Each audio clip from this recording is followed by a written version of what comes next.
Chapter 823. Of C's 6 men in black, only 3 were left.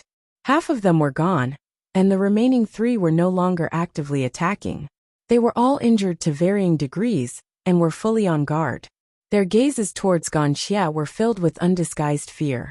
If not for C's presence and the lack of orders, they would have retreated. Wuxia wasn't unscathed either. Sharp arrowhead-like objects pierced his body, but not a single drop of blood flowed out. Wuxia didn't seem to notice it either, and was unaffected. This put a lot of pressure on C's men. They didn't want to meet someone like Wuxia. Had they known, they would have advised C not to attack them. The most despairing thing was when the opponent broke your best and proudest trick. Moreover, it was a direct attack without any other tricks. It made them feel like they were about to break down. Wasn't C feeling the same way? The muscles on his arms were still twitching, and the fingers holding the hilt were trembling. His black robe was in tatters, and he looked like a beggar. Ever since C took over as the leader of C, he had never been in such a sorry state. However, his physical injuries weren't as severe as the psychological impact. There was a flattened protrusion, where his fingers held the hilt. There used to be a horizontal bar there. The cross-shaped long-handled. She was a weapon modified according to the writing of the character Min. The cross-shaped long handle symbolized the frame used to tie slaves. In the Shi organization, the guilty slaves would be tied to the cross-shaped frame and burned or punished in other ways. But now, the long hilt in C's hand was just a straight rod. Both ends were cut off by Xiaoxian. The vertical hilt was connected to a large Shi. From afar, it looked more like a scythe. C regretted it now. Why didn't he listen to Ji Feng? He shouldn't have attacked when he knew his opponent's identity. What was the most important thing in a war? Information. C's understanding of Xiaoxian was limited. The Yi family, who had suffered a great loss, would never divulge Xiaoxian's affairs to outsiders. After all, it was the family's shame. Not many in the tribe knew about it, let alone outsiders. As a result, Hui, who was used to being tyrannical, had his ambitions inflated. When he extended his claws to another continent, and was about to make a big profit, he met a tough opponent, and even made a move. Back then, when C extended his claws and fangs to another continent, this was what he had in mind. I'll capture a few of you as my slaves. Do you think you can just cross the ocean and attack me? In fact, Yin Jiao really dared. Not only did he come over, but he also brought quite a number of people with him. Before he made his move tonight, C thought, I asked you guys to hand over Robber 7, but you guys refused. Don't blame me for making my move. Capture them all as slaves and kill anyone who resists. You won't even have the chance to regret it. However, reality proved that C was wrong again. He personally took action with his trusted subordinates, who were experienced in capturing slaves. Despite having an advantage in numbers, he was defeated so badly that even his cross-shaped handle was sliced into a stick. This wasn't just because of Xiaoxian's strength.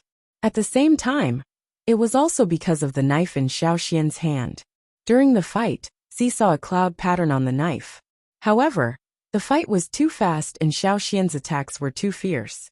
There wasn't enough light, so C didn't have the time to take a closer look. However, with just one glance, C was certain that the knife in Xiaoxian's hand was made by one of the Gongjia family's craftsmen. Who in the Gongjia family made it? He had to go to the Gongjia family and ask for the truth. C's heart was filled with haze. His mind was filled with all sorts of thoughts. The muscles on his face twitched and his expression contorted. His eyes were filled with hatred, but in the end, his rationality won out. He chose to retreat. If this were to continue, forget about his 3 subordinates. Even C himself would be in grave danger. It was rare for the leader of the #1 slave trading organization to choose to back down. Moreover, he was forced to back down. Retreat! C roared indignantly. Finally, C gave the order to retreat. The 3 injured men in black heaved a sigh of relief. Without further delay, they kept their chains and left. Finally, they didn't have to face that monster. C and his men came and left in a hurry. Chase! Wuxia asked. No need. Xiaoxian sheathed his knife and looked at the rock where Robber 7 had been. Only a rope cocoon was left there. He escaped, Wuxia blamed himself. He was too focused on tormenting Robber 7, just now that the slippery robber had escaped. He was too arrogant. He thought that after his body became like this, no one could escape his nose. Even if there was only the slightest trace of blood, he would still be able to smell it. No one could escape from him. However, Robber 7 had tricked him and successfully escaped right under his nose. Robber 7 had changed the smell of his sweat to avoid C's tracking insects. He had also changed the smell of his blood to avoid Ganqia's detection. Moreover, Robber 7 didn't change completely all of a sudden. Instead, he quietly changed while Ganqia was fighting with the men in black. Then, when no one was paying attention, he escaped at full speed. The inside of the rope cocoon was wet. Robber 7's sweat and blood were left on it. Hence, Ganqia could sense the scent of Robber 7 there all along. Robber 7 had escaped when no one was paying attention. What do we do now? Mu Fa asked Xiaoxian. Mu Fa, see I do Chuli Lu Zhai. You guys go back first and follow the team to the royal city, Xiaoxian said. You and Ganqia aren't going back? Are you guys going after that robber? Xiaidu asked. No, Xiaoxian denied. We're not going after Robber 7. We're going after C. Xiaoxian's answer made Mu Fa's eyebrows twitch. He didn't ask any more questions. Although he was wary of Xiaoxian in the past, it wasn't as deep as it was now. To be able to force C to retreat was far beyond Mu Fa's expectations. At the same time, this also strengthened Mu Fa's resolve and confidence to work with Yanjiao. He was a wise and great leader of the long boat. Everything he did was for the tribe's benefit. He would choose any path that could make the tribe stronger and go further. Obviously, joining the Flaming Horn tribe was indeed a good choice. After Mu Fa and the others left, Ganqia cut open the rope cocoon that Robber 7 was tied up in. He carefully identified the scent inside, not missing a single detail. I was too careless. This was the first time Ganqia encountered such a situation. However, there wouldn't be a next time. If he met Robber 7 again, he wouldn't let Robber 7 use this method to escape. Not long after Xiaoxian and Ganqia left, the sky began to brighten. The sun replaced the moon and shrouded the land. Gradually, there were more and more noises. A group of traders passed by and looked at the scene in front of them cautiously. This wasn't the first time they had taken this route. Even if they couldn't remember every detail of the route, they could still roughly describe what it was like. However, the scene before them was completely different from what they remembered. Sand. Since when was there sand here? Did I remember wrongly? One of the travelers asked hesitantly. I don't remember there being sand here either. You're all right. The leader gripped his sword and walked towards the sand. Although it wasn't sand, it looked as if it had been affected by a natural disaster. It was a ghastly sight. This reminded those who had experienced the disaster of the natural disaster. They couldn't forget the horrible memory, no matter how hard they tried. When they finally stepped onto the sand, the leader kicked something. He used his sword to push the sand away, revealing a dark arrowhead-shaped object. It's Bayan. This was a tool Bayan used to set up a trap. He looked around and found that there were many more of these things. It was definitely Bayan. Who has fought with the buyer here? Why didn't they have the time to collect the items? He looked up into the distance. The trees nearby had already withered. There wasn't a single leaf on the branches. The branches looked as if they would break at the slightest touch. In the distance, although there were still some trees with green leaves, they were more or less yellowed. When the wind blew, many leaves would fall. Taking a deep breath, the leader walked back to the group with wobbly legs. We need to be extra careful on this trip. Don't be careless. The leader's low and stern voice trembled slightly. No matter who Bayan had fought with to create such a situation, it wasn't someone they could afford to mess with. They would avoid them if they could.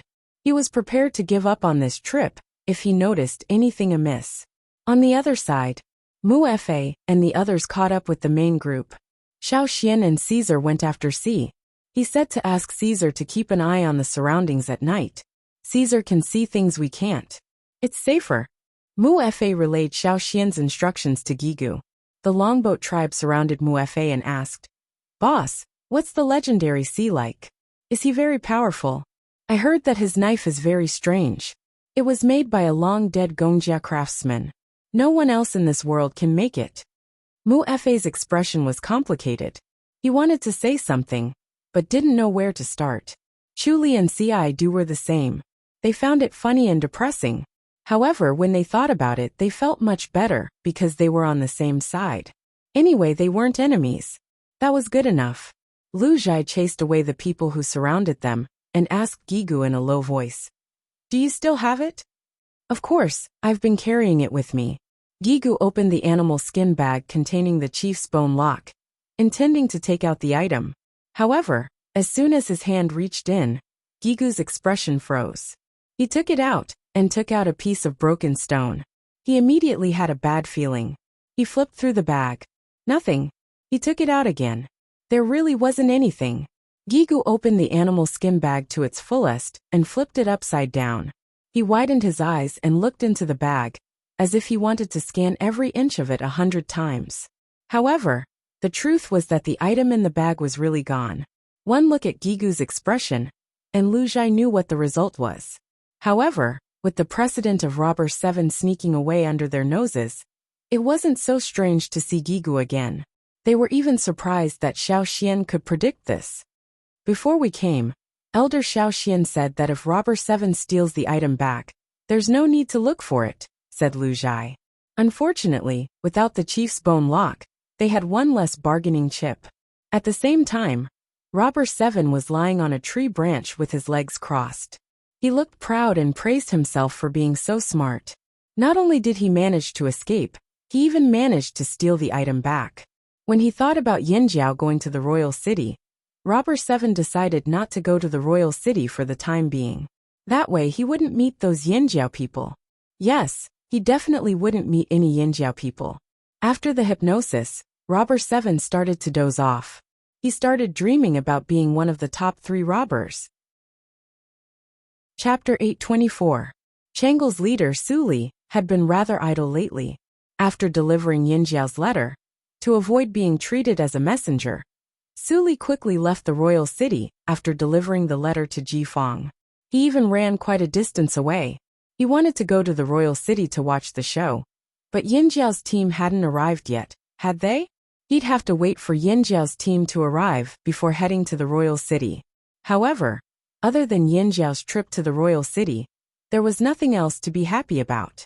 Hence, Su Li was bored out of his wits. He pondered about where he could find some entertainment. Even if there wasn't, he'd create some. Unexpectedly, before he could even move, he sensed someone heading his way at high speed. Su Li's carefree demeanor was gone as he looked in that direction cautiously. Soon, the wariness in his eyes faded and was replaced by intense suspicion. Not long after, a black figure appeared like the wind. It was C. "Yo!" Su Li was about to greet an old acquaintance when he saw him. It was the usual greeting, but C was like a ferocious beast whose tail had been stepped on. He roared, "Yo, your ancestor!" C didn't stop after his roar. He left like a gust of wind, the air current he stirred up messing up Su Li's unkempt hair. C's roar left Su Li confused. He wanted to ask jokingly, "Old C? Where are you going in such a hurry? Are you chasing after a slave?" However, he only managed to utter a single word before C looked flustered and exasperated. "Angry my ass." But Su Li rubbed his chin thoughtfully as he watched C leave like he was running for his life. Although C ran very fast, he had good eyesight. He could roughly make out C's appearance. When C passed by earlier, he was holding a cross-shaped hilt. Now it had turned into a vertical pole. If it wasn't for the large she blade with the engravings of an eye, he wouldn't have recognized it as C's iconic cross-shaped hilt she blade. The hilt of the she blade had been chopped off. Was the leader of the number 1 slave organization in trouble? Who could kill C? Just as he was thinking, Su Li sensed that someone was coming from behind. He turned around, and his expression froze for a few seconds. Then, he suddenly jumped back and looked at Xiao Xian warily. One of his fingers was already curled, ready to whistle and summon his long-winged bird to escape. Nothing good ever came out of running into Yinjiao people. "Why are you here?" Su Li continued. "I'm not here to deliver the letter. I have something to do, so I'll take my leave first." As if he was afraid that Xiao Xian would open his mouth, Su Li called the long-winged bird over, jumped onto its back, and sped away like a mouse meeting a cat. "Xiao Xian." I haven't even said a word."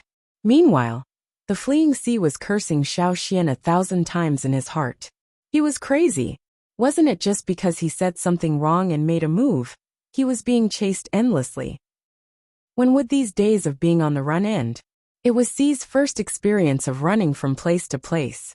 After the fight that night, Xi had temporarily given up on the idea of going head-to-head with the Yinjiao people, who knew that Xiao Xian would chase after him with no intention of giving up. At first Xi was still thinking about revenge.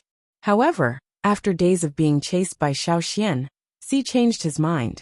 He would listen to Jifeng from now on, and stay as far away from Yinjiao as possible. That way, he wouldn't be chased down by the crazy Yinjiao people if he accidentally gave the wrong order. After running from place to place, Xi finally chose to go to the royal city to look for Jifeng to solve this problem. If he had known that messing with the Yinjiao people would end up in such a sorry state, he would never have sent his men to Yinjiao territory to capture him. Royal city inside the palace. Jifeng's eyelids twitched. He had a bad feeling about this. After some thought, Jifeng asked the person beside him, "Judging by the time, Yinjiao should be here soon, right?" "They'll reach the royal city in 3 days. Someone whispered beside Jifeng.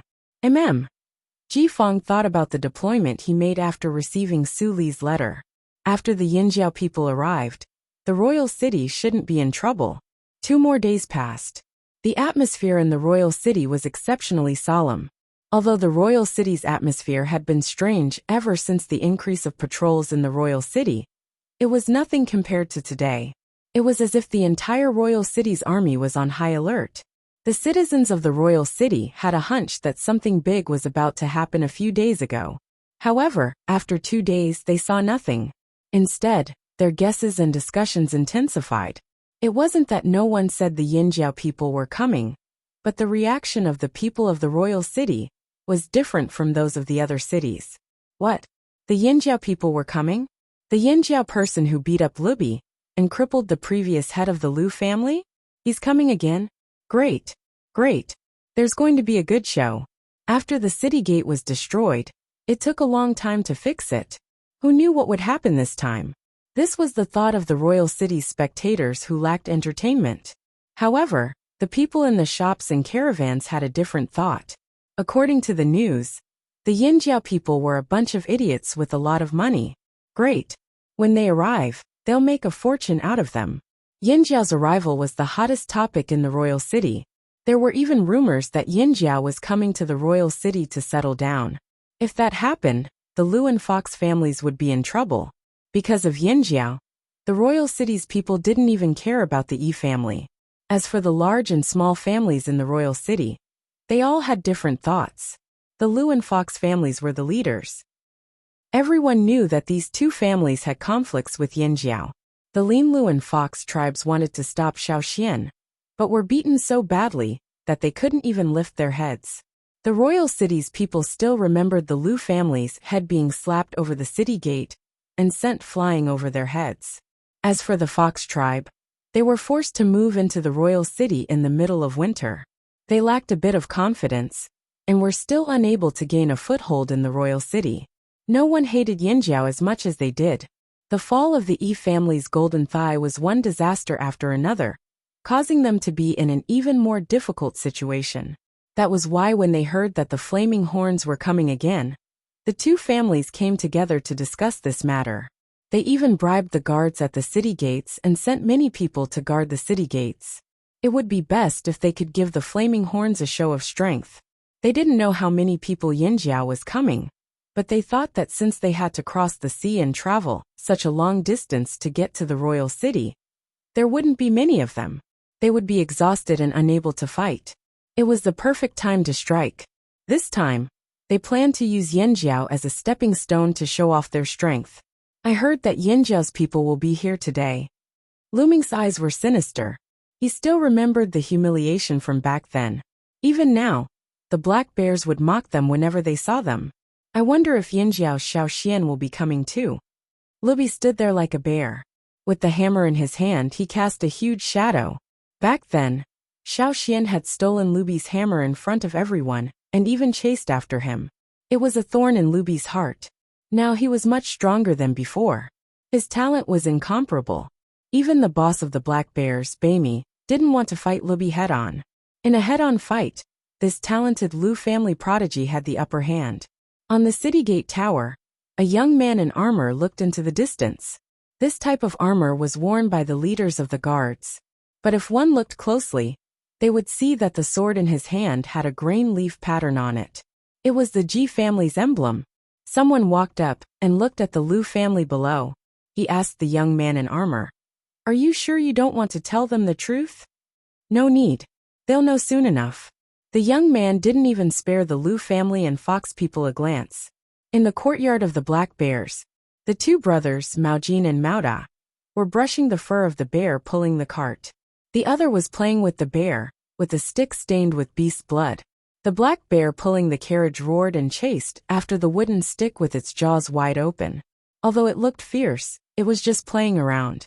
Even when Maoda hit its nose with the wooden stick, it only shrunk its neck and twitched its ears, growling in protest. "Boss, what do you think Yinjiao is here for?" Maojin asked. Nearby, Bami shook his head. "I don't know. Do you think Xiaoxian will come?" Maojin asked again. "Probably." As he said that, the black bear that was chasing after the wooden stick paused. The round ears on its head twitched, and it stopped staring at the wooden stick in Maoda's hand. Instead, it stood up in a direction, as if it wanted to see something. However, it was surrounded by walls and houses that were taller than it. It could not see further. "What's wrong?" Maoda waved the stick in his hand. The black bear didn't even look at it. Instead, it looked anxious. He exchanged a look with Maojin, and immediately threw down the stick and brush in his hand. He leaped onto the roof, and looked in the direction of Royal City's gates. A woo. In the distance a wolf howled. Even though it was far away and Royal City was noisy, the sound still reached their ears. Bami's expression changed. He had been through a lot. He could tell something from the howl. "It's coming from outside the gates." Maoda stood on the roof and craned his neck. He could only see the taller walls on the other side of the gates. "There are patrols heading that way," Maojin said excitedly. "They're here. They must be Yinjiao's men." "But what was that howl?" Maoda asked. "We'll know when we see." Bami strode out of the courtyard. Maoda and Maojin hurried after him. It wasn't just the black bears. There was a commotion all over Royal City. The wolf howl that came from outside the city made many people who were chatting in the city quiet down for a while. Then, there was an even louder discussion. Many curious people who liked to watch the show decisively put down what they were doing and rushed to the city gate. The Yi family, those who had been protected by Yi Tuan during the battle with Yi Xiang, and those who had survived the chaos to protect the Yi family all paled. "He's here. He's here again." Chapter 825. Yigu looked at the royal city in front of him, deep in thought. The royal city, as expected of the royal city, it was like an ancient giant beast lying there. Even if it didn't make a sound, one could still feel its powerful and majestic aura. It was as if it would swallow everyone and everything that came here in the next moment. There was a sense of urgency in the air that suppressed everything. Those who came here for the first time couldn't help but feel a sense of fear. Because of the slave masters and Zheng Luo's description, Gigu had never liked the people here, especially those from the royal city. He hated them, but he had to admit that the royal city was indeed huge. It was not comparable to the cities they passed by on their way here. There was always a reason to be strong. Logically speaking, as the leader of a tribe, Gigu had to learn from this experience. This is the royal city. There were many people who had the same thought as Gigu. Many of them thought that the Flaming River trading point was already big enough. It was beyond their imagination. It was the biggest trading point they had ever seen in their lives. But now, they realized that they did not know how big the world was until they came here. Gigu finally understood why Xiaoxian asked them to come to the royal city. If they didn't come here, many of the Yinjiao people who were already full of themselves would not recognize reality. It was better to let them see it for themselves. Most of the people who came this time were born and raised on the other side of the continent. There was still a gap between them and Zheng Luo's group. They had learned a lot from this trip. Yinjiao was moving too fast. Many people's ambitions could not keep up with their willpower. After they woke up, they still had a long way to go. Can our Flaming River trading point reach this scale in the future? Ao asked. Our Grand Elder said we can, Tuwa said confidently. The trading point was in the process of expansion. As the Flaming River Alliance continued to expand, the trading point would continue to expand. Although they also wanted to expand to the size of King City in one go, overestimating themselves would create a feeling of exaggeration. It was better to be solid and steady. The shamans had all said that military force, population, and the will of the people were all things that had to be considered. Even if he could not see that day, he believed that the day of Yinjiao would come. Gigu smirked. That's good. I think so too. With that said, he raised his arm and swung it down. Crackle! In front of the royal city, on the open plains, 6 totem flags were carried forward in a row, fluttering in the wind. Why 6 totem flags? Back then, there were only 3 flags in Chaoqiucheng. Yinjiao's double-horn totem flag, the Flaming River Alliance's dragon flag, and the Longboat tribe's totem flag. But this time, on the way to the royal city, the Hui tribe, Mang tribe, and 8 Limbs tribe had gathered together and thought about it. No matter how they thought about it, they felt that they had lost out. Although not many of their tribes came this time, this was a good opportunity to use Yinjiao's power to make their presence known. It would be a pity to give it up. However, the totem flag was not something that could be easily made. In the end, they thought of a compromise. They would not draw the totem flag in the name of their tribe, but in the name of a small group of people. There would be a difference in the production of the totem flag. But the slave masters and tribesmen here did not understand the rules of the tribes on the other side of the sea. As long as they let others see the totem flag, they would know that people from this tribe had come here before. It would not be in vain for them to come here with the flaming horns. Ta held the Yinjiao totem flag and poked the flagpole into the ground. With a bang, a large amount of dust and grass flew up from the ground. He let go of the flag, and the totem flag quietly stood on the ground. Stretching his arms, Ta and Ao silently communicated with each other. As a team leader who led hunting teams into the forest all year round, Ta could clearly feel the hostility from the city gate. It would not be easy for them to enter the city gate of King City. Was he afraid? Of course not. After stretching his arms, Ta grabbed the flagpole again and pulled it out from the ground. The sound of the totem flag hitting the ground had also brought everyone back to their senses from the shock of seeing King City. However, at this moment, when they saw the totem flag fluttering in the wind, they no longer had any fear in their hearts. Was the royal city scarier than the fearsome beast forest? They were not afraid of the fearsome beast forest, so what was there to be afraid of in the royal city? Plus, they all believed that one day, the Flaming River trading point would surpass the royal city. Wherever the 2 horns pointed, they would succeed. Perhaps it was because of the change in the Yinjiao people's mentality and morale. The other tribesmen also gradually adjusted their mentality. Indeed, what was there to be afraid of? Plus, if anything happened, the Yinjiao people would take the lead. The horn from the city gate sounded after a long howl. The people at the city gate had already begun to move. The royal city guard's armor glowed with a golden light. Seeing this, many people followed their leaders forward while stretching their arms and legs. The swords, axes, and hammers in their hands seemed to be thirsty for blood. Some people even roared excitedly as they moved forward. Looking at their posture, those who didn't know better would think that they were really going to attack the city. Actually, it wasn't just the tribesmen who were shocked by the royal city. The royal city guards were also shocked by these people. Looking at the approaching group, they couldn't help but feel a layer of goosebumps. Even though there were many people in this group who might not be as strong as them in terms of martial prowess. At this moment, in this place, these people seemed to have twisted together into an aura that could sweep away 1,000 soldiers in an instant. On this continent, perhaps only a trained army or a few tribes that lived far away in the mountains could achieve such a feat. This was the advantage of these tribesmen, who had just merged with their fire seed. They were united, and the influence of their fire seed was still present. Among the guards at the city gate, Luming looked at the approaching group and gulped. So many people. And where were the others from? Didn't they say only Yinjiao? Why were there so many flags with totems? If they didn't borrow the power of the royal city, with just the Lu family and the Fox people, even if they could win, it would not be easy. The Lu family was still hesitating, but the Fox people were already thinking of retreating. Even though the Yinjiao tribesmen only knew Xiaoxian, they were familiar with Yinjiao's fire seed aura and style. That was why when they saw the numbers, the cunning Fox tribesmen did not want to fight head-on.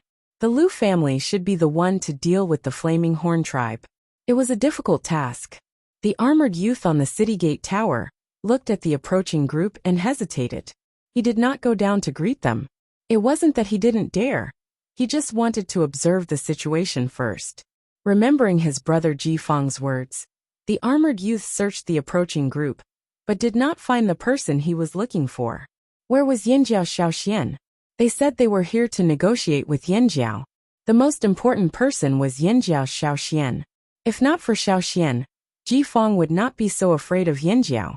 Just as he was thinking, the cry of an eagle came from the sky. It was not the ones in the sky, but an eagle flying from another direction. It swooped down towards the group, heading for the city gate. A figure jumped down from the eagle's back and landed at the front of the group. The armored youth on the city gate tower noticed that when that person appeared, the troops heading towards King City fell silent. Even the roars stopped at the same time. The leaders also looked at that person, as if they were waiting for something. "That's Yinjiao Xiaoxian?" the armored youth asked. "That's him," someone beside the armored youth replied in a low voice. Xiaoxian's appearance lessened the pressure on Gigu and the others. Scanning the group, Xiaoxian looked at the city gate not far away and gestured for them to stop. It was not just the Yinjiao people. The other tribes, including the Longboat and the Mang tribe, stopped as well. None of them objected, and there was no dissatisfaction on their faces. This was not an act. This discovery made the armored youth squint his eyes. He looked at Xiaoxian and pondered. Xiaoxian scanned the royal city gate, and his eyes stopped on Lubi. Although Yinjiao's group exceeded their expectations, Lubi did not care. His target was Xiaoxian, who had just appeared. His eyes were filled with hatred as he stared at Xiaoxian. The muscles on his face were twisted together, making him look ferocious. That day, it was Xiaoxian who stole his hammer in front of everyone and chased after him to beat him up. He was a famous genius of the Lu family in the royal city. Today he came with a vengeance. No matter what other people thought, Lubi's goal was clear. Revenge. Xiaoxian naturally noticed the intense stares. He did not say anything and walked straight towards Lubi and the others. There was no roar, no release of aura, and no change in the ground beneath his feet. Every step he took brought up a small amount of dust particles. This did not seem like an extremely dangerous ferocious beast approaching, but more like an ordinary person walking on the ground. However, Lubi, who was facing Xiaoxian, felt as if there was a mountain pressing down on him. He wanted to roar, to release all his strength, to avenge his humiliation. However, he helplessly realized that it was useless. He was like a torch that was about to burn, but the air around him was suddenly sealed. He had nowhere to release his aura, so he had no choice but to hold it back. Lubi, who was standing there with his hammer that could shield him from the sun and rain, had his fierce aura suppressed. He wanted to activate the fire seed's power in his blood, but he realized that the power seemed to be on strike. It was as if it was purposely avoiding something, unwilling to move.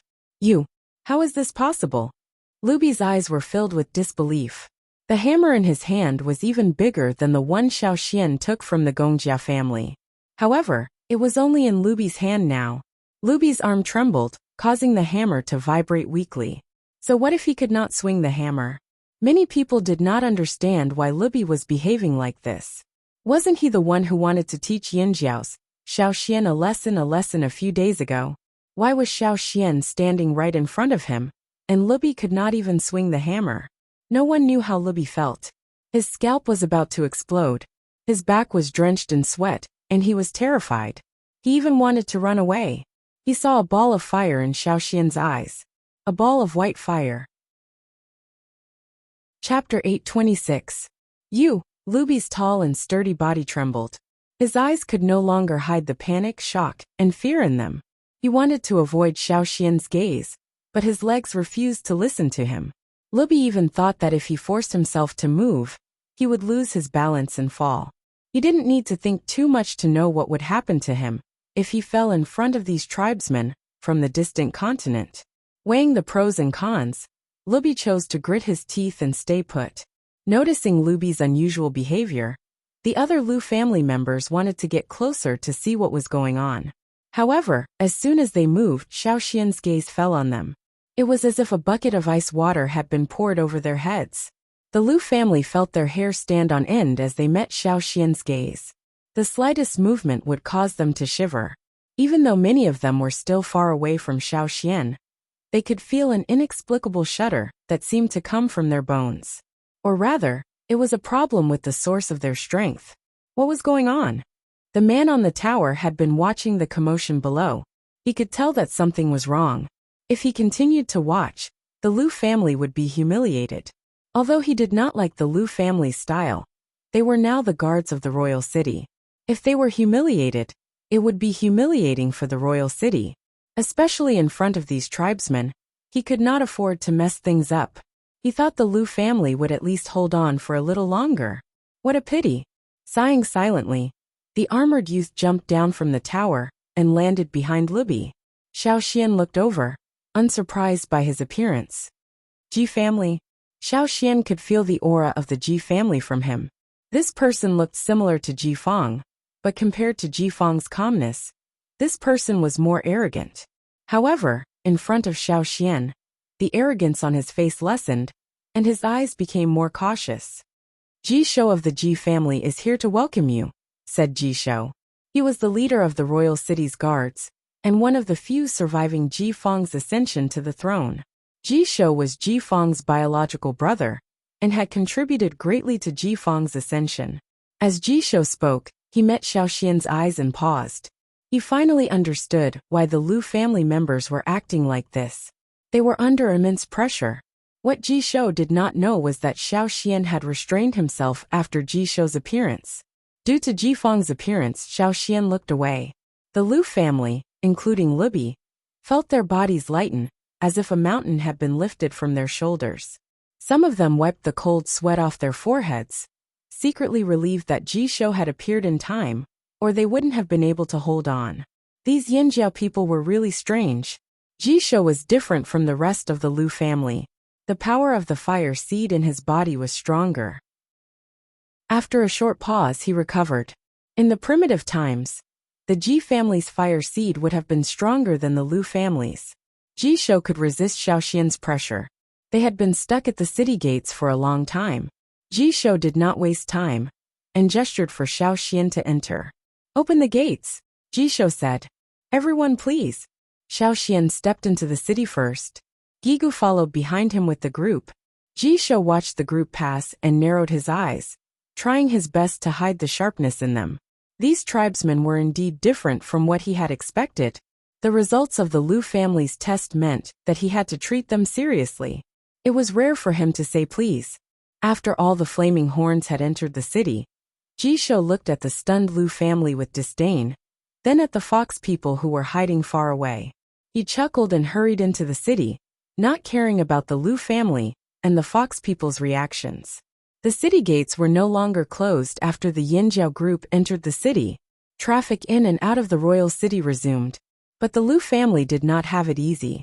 Thinking of the situation at that time, their hearts were filled with lingering fear, and a chill ran down their spines. Luby watched in a daze as the group walked away. His grip loosened, and the hammer fell to the ground with a thud. Luby seemed to have completely collapsed as he struggled to support his body. Luming, who was not far from Luby, fell to his knees with a thud. They understood Ji Shou's gaze and smile when he left. They were finished. On the other side, the group that had followed Xiao Xian into the royal city walked along the wide road that led directly to the palace. They looked curiously at the royal city troops who were maintaining order on both sides. At the same time, they studied the onlookers, the buildings, and the furnishings of the shops around them. The roads in the royal city were much wider than those in Chaoqiu City. Caesar and his group did not find it crowded at all. Large beasts often walked around the royal city. However, This road was not open to just anyone. Travelers and caravans usually took other routes into the city. Those who walked on this road were given special treatment. Can you tell? He asked Tua, who was beside him. What? Tua was observing the situation in King City. When he suddenly asked such a question. He did not know how to react. The reaction of the people in King City is different from the reaction of the people in the other cities we have seen. He said. Tua thought for a moment. Indeed, the people in the royal city seemed to be looking for entertainment. They were like monkeys in the crowd, watching the Yinjiao group with interest. They were not as guarded as the people in Chaoqiu City. Back then, only a few hundred people had entered Chaoqiu City. Now all of them had entered the royal city. Even though there were many Yinjiao people, some of the royal city people were shocked at first sight. But they quickly returned to watching the fun. Why? This was the royal city's confidence. This was the royal city's confidence and power. Those who could stay in the royal city were all capable. The Fox tribe had been arrogant in the forest back in the day. Even though the tribe had suffered great losses from the King Beast incident at the salt mine, at least there were still people in the tribe. Together, they were a powerful force. However, in the royal city, they could not do much. All they could do was suppress the free people or small organizations. The only reason they could be so arrogant until now was because they were riding on the coattails of the Yi family. Once the Yi family fell, the people who had been suppressed by the Fox tribe would take revenge. The free people and small organizations in the royal city had nothing to fear. They were not afraid of the Yinjiao group. Plus, even if the Yi family had fallen, there were still the other 5 aristocratic families. What were they afraid of? As the Yinjiao group made their way to the palace, an uninvited guest arrived at the Gongjia residence. Tell Gongjia Hung to come out. A man dressed in black stood in the great hall, exuding a murderous aura. The current leader of the Gongjia family was Gongjia Hung. Ever since Ji Fong took over, Gongjia Hung's status in the family had skyrocketed. Plus, Gongjia Hung was capable and had just returned from his studies at Gongjia Mountain. After comparing the craftsman's products, the elders of the Gongjia family had acknowledged Gongjia Hung's position. At the same time, this was the best choice for the Gongjia family. Gongjia Hung had been in closed-door cultivation recently. Unless there was an emergency, no one would disturb him. This was not just Gongjia Hung's rule. It was a habit of all the Gongjia family's craftsmen and craftsmen. No one wanted to be disturbed by a trivial matter during their craftsman's work. When it came to crafting, a life-changing inspiration could vanish like smoke in the wind. They might not be able to recall it for the rest of their lives. At this moment, the Gongjia family had an uninvited guest. This was someone the Gongjia family did not want to welcome, but did not dare offend. Where's Gongjia Hung? Tell him to come out right now. Another suppressed roar caused everyone in the room to tremble. They were afraid, but because of their profession, they couldn't help but glance at the other party's weapon. Those who knew where the weapon came from felt their hearts skip a beat. How did the cross-shaped handle end up like this? The fracture looked strange. If they did not look closely, they would not be able to tell. They were curious, but they did not want to get involved. The person standing in the Gongjia family's great hall was Si, who had been chased all the way here by Xiao Xian. However, Si had changed into a new set of clothes, so he did not look as pathetic. There were not many people who dared to disrespect the Gongjia family like this, and this person was one of them. The Gongjia family and Si had been working together since the Gongjia family's ancestors. Every year, the Gongjia family needed rare materials. Part of it was from this man. After all, Ji had nothing but slaves. He had enough manpower to mine and search for things. Si's cross-shaped shi knife was made by the Gongjia family's craftsman. However, the senior who made it had passed away a long time ago. The craftsman might not be able to replicate the craftsmanship and techniques used. It would be difficult to repair it. The more skilled the Gongjia family's craftsmen were, the more serious their OCD was. If they could not repair the knife perfectly, they would rather not do it. Otherwise, not only would their reputation be damaged, they would also be unhappy for a long time. Si had interacted with many Gongjia family members and knew how they were like. That was why he went straight to Gongjia Hung, to ask for an explanation.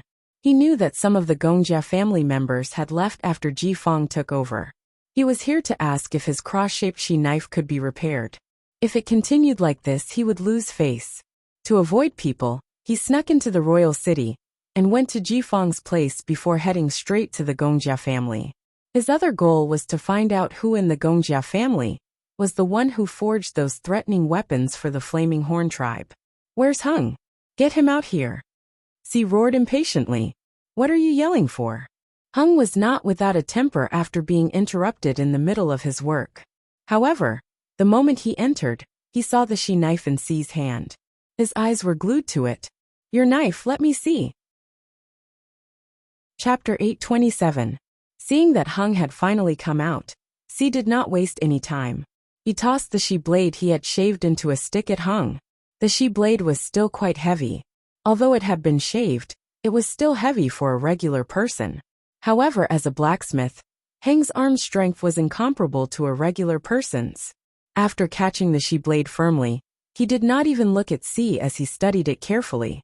The other Gongjia family members did not care anymore. They all gathered around to study the shi blade's fracture. The people who were still in the hall were all people of some status in the family. They were Hung's trusted aides, so C was not afraid of them spreading rumors. He allowed them to study it. This fracture. Hung rubbed his finger back and forth, carefully feeling the surface of the fracture. His eyes did not miss a single detail. To be able to create such a fracture, the other party's weapon must be very sharp and hard. The force of the blow must have been very strong too. Most importantly, he did not know what material it was made of. From the fracture, Hung could tell that the weapon used to break the handle was not a material he was familiar with. This piqued Hung's curiosity. He asked C, "Tell me about what happened." C refused to recall what happened.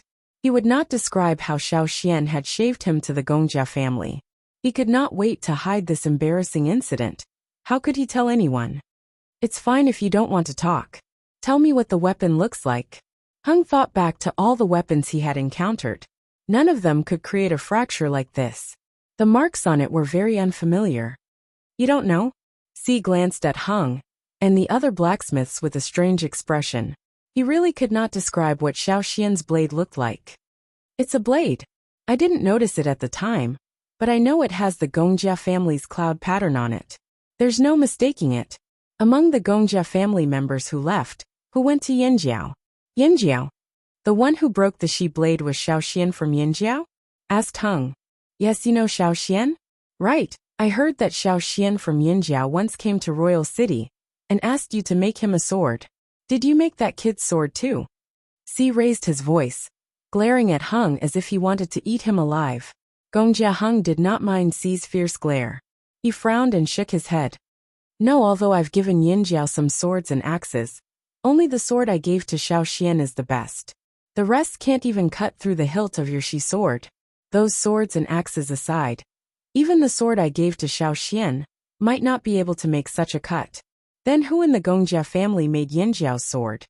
C was in a bad mood. Could it be? An older man next to him hesitated. "Gongjia Ran." When Ji Fong took the throne, a portion of the Gongjia family members left, including Gongjia Ran. Others did not know where Gongjia Ran went, but Heng's trusted aides knew. Gongjia Ran and a few others were sent to Yinjiao for protection. Hung naturally thought of that too, but thought it was impossible. How long had it been since Gongjia Ran left? Plus, Gongjia Ran had never been to Xia Valley to receive his ancestors' inheritance. Even if Gongjia Ran was talented, there were many talented people in the Gongjia family. So how did Gongjia Ran make these weapons? Just as the Gongjia family members were guessing who made Xiao Xian's sword, Yinjiao's team arrived at the palace.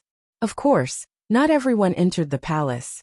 Xiao Xian led 200 people into the palace while the rest stayed outside. Ji Fong had already arranged a place for everyone to stay. The last time Xiao Xian saw Ji Fong, he was still the second son of the king, and kept a low profile. Now that they met again, Ji Fong exuded a noble aura. Although Ji Fong did not go to the city gates to welcome them, he sent his younger brother and himself to the palace gates to welcome them as a sign of respect. "Long time no see." Ji Fong had a smile on his face. His clothes were luxurious with exquisite embroidery, and he exuded an indescribable aura of nobility. His every move exuded the authority of a superior. Xiaoxian's aura was clearly different from Jifang's. Although he did not exude a noble aura like Jifang's, he had a Yinjiao aura. Those who could follow Xiaoxian into the palace were the leaders and elites of the Flaming River tribes. No matter what they thought or how nervous they were, they could not appear weak in front of these noble slave masters. Jifang had already ordered his men to prepare a feast, but it was still early at night. Jifang did not give Xiaoxian time to ask about Si. He immediately ordered his men to bring all the missing people from the Flaming River Valley here. Jifang was not lying. No matter how they were tortured, they were treated well in the royal city. At least they were brought to Xiaoxian, and the rest in high spirits. Jifang was about to tell them about the special treatment the slaves received in the royal city when his gaze swept past them. He paused, forgetting what he was about to say. He saw a person, and that person should not have appeared among those who were captured. He had never seen this person before. Jifang's expression darkened. Although he wanted to grab the guards in charge of the captured tribesmen, it was bad enough that Robber 7 was here. But now there was a tribesman among them, and no one knew. But now was not a good time to be lecturing. Jifang could only suppress his anger, and his expression was ugly. The guard wanted to explain, but when he met Jifang's gaze, he could only lower his head. Gigu ordered Chu Li and the rest to bring the captured tribesmen back to their teams, to check if there were any missing people. When he saw Ganxia walk out with the captured people, he was stunned. When he saw that Xiaoxian did not look surprised, he knew that Xiaoxian must have asked Ganxia to check on the captured people. After checking on the captured people, there were no missing people and no life-threatening injuries. Chu Li and the rest relaxed. He could go back and report to his tribesmen. This risky trip was not in vain. Let's talk about the contract. How do we sign it? Asked Xiaoxian. Jifang did not expect Xiaoxian to not mention Si. When he heard the haggard Si's words, he deduced that Xiaoxian must have known that he was working with Si. He thought that Xiaoxian would question him after bringing his men over, or even use this as an opportunity to ask for more conditions. Who would have thought that Xiaoxian would skip over Si and ask about the contract? Since Xiaoxian did not mention it, Jifang would not bring it up either. There are many ways to sign a contract, but we usually choose two. One is a spiritual contract, and the other is a written contract. Both are based on the fire seed. Jifang explained the difference between the two contracts to Xiaoxian. A written contract was to record the contents of the contract in words, and then use the power of the fire seed to draw a totem mark to prove the signer's identity. However, a written contract was not that strong. Some people would disregard their reputation and go back on their word. There was nothing you could do about it. No matter how much you scolded them, they would not lose anything. However, a spiritual contract was different.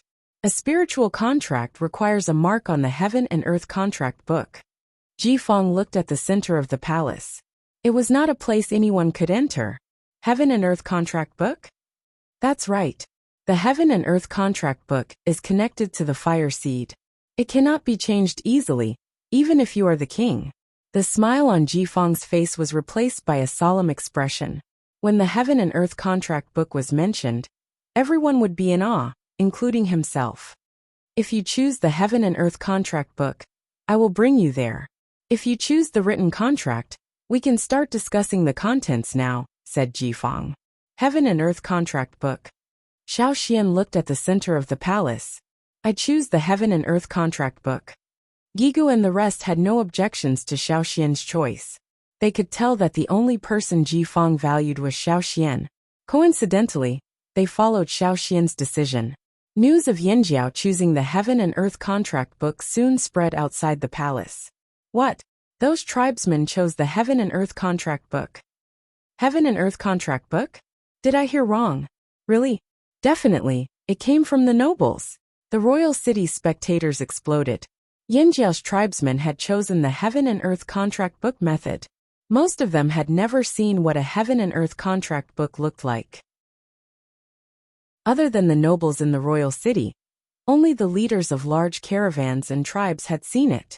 Although the passers-by had not seen it with their own eyes, they had heard of it. Place your bets. Place your bets. The gambling house was the first to react. They started shouting and putting up a large sign. Someone beat a drum to attract attention. Everyone, guess how big of a mark Yin Jiao will leave on the Heaven and Earth contract book? Why don't you come in and place your bets? Whoosh! The royal city's spectators, who were curious and eager to watch the show, were now itching for a bet.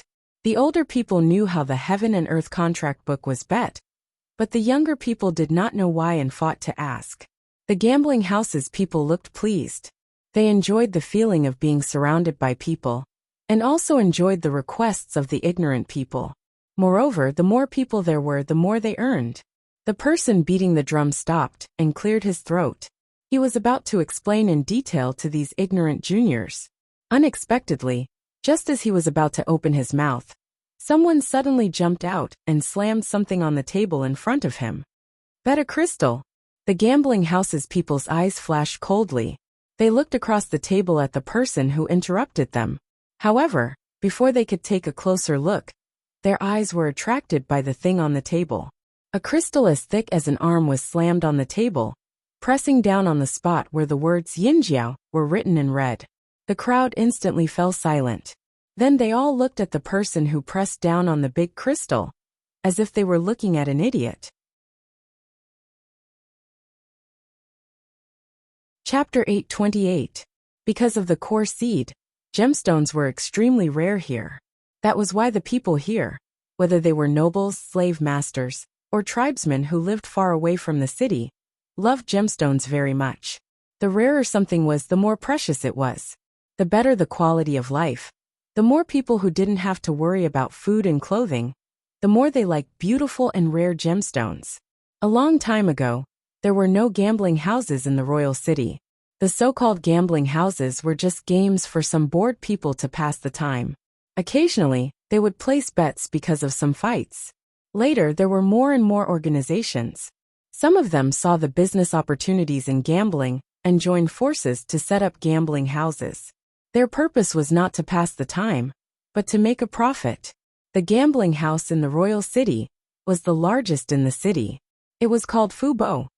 Fubo was probably the most famous gambling house on the mainland. After all, it was based in the royal city, although other gambling houses had some scale. Because they were set up later than Fubo, they were not as famous as Fubo. In terms of strength, there was also a gap. Many gambling houses that were gradually rising wanted to enter the royal city. After all, the royal city was the richest place on the mainland. If a gambling house was set up in the royal city, the profits would definitely be huge. However, because of Fubo, they were unable to establish themselves in the royal city. Ever since Fubo was set up, they would set up gambling houses every day. There were various kinds of gambling houses. Through various forms of winning and losing, they attracted gamblers and accumulated wealth. If it was a large-scale gambling house, someone would inform them. People from all over the royal city would hear about it and come over. This time it was like that. The sound of the drums told the people in the city that there was a big event, and they could start gambling. However, even if they were mentally prepared, no one would have thought that this would happen. Therefore, when this crystal as thick as an arm was thrown out, some people's eyes widened. This was too ruthless. Such a big crystal, how precious was it? Just like that, it was thrown on the gambling table. Wouldn't it be heartbreaking to lose it? If it were them, they would be heartbroken for half their lives. Usually, they would gamble just to pass the time and use a little money to play. Everyone had different goals. Some people were really bored and wanted to pass the time. Some were just following the trend to join in the fun.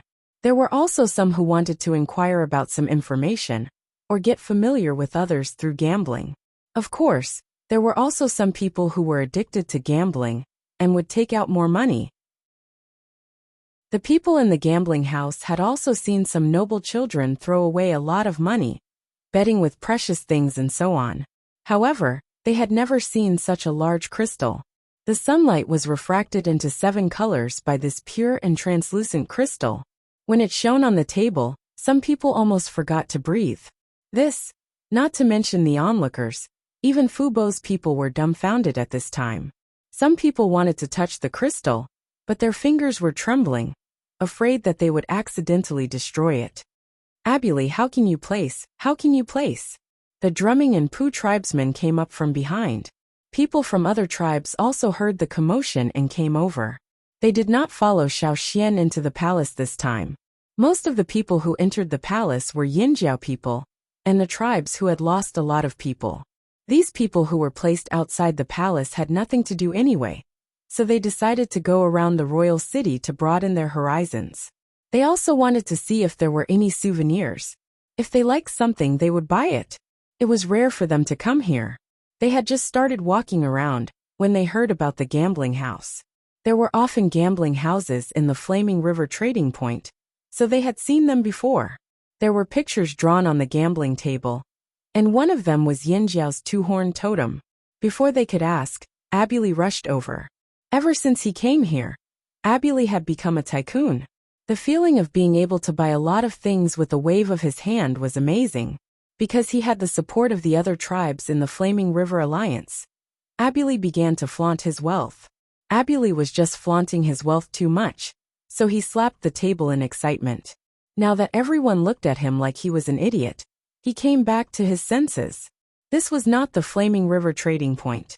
The rules were different, and the way of playing might be different too. He didn't even know what the Heaven and Earth Agreement book was. After he woke up, Abuli regretted it immediately. He had been too complacent this time, and had lost his composure as the chief of a tribe. What's the Heaven and Earth contract? A Longboat tribe member asked. At this time, the people in the gambling house did not mind that they did not know anything. It was easier to scam them if they didn't know anything. The Heaven and Earth contract is a way to sign a contract.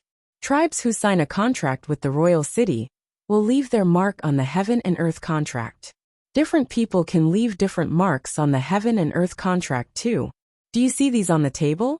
These are the rankings of the 6 noble families of the royal city, based on the size of their marks on the Heaven and Earth contract. This was also the original ranking of the 6 noble families in the royal city.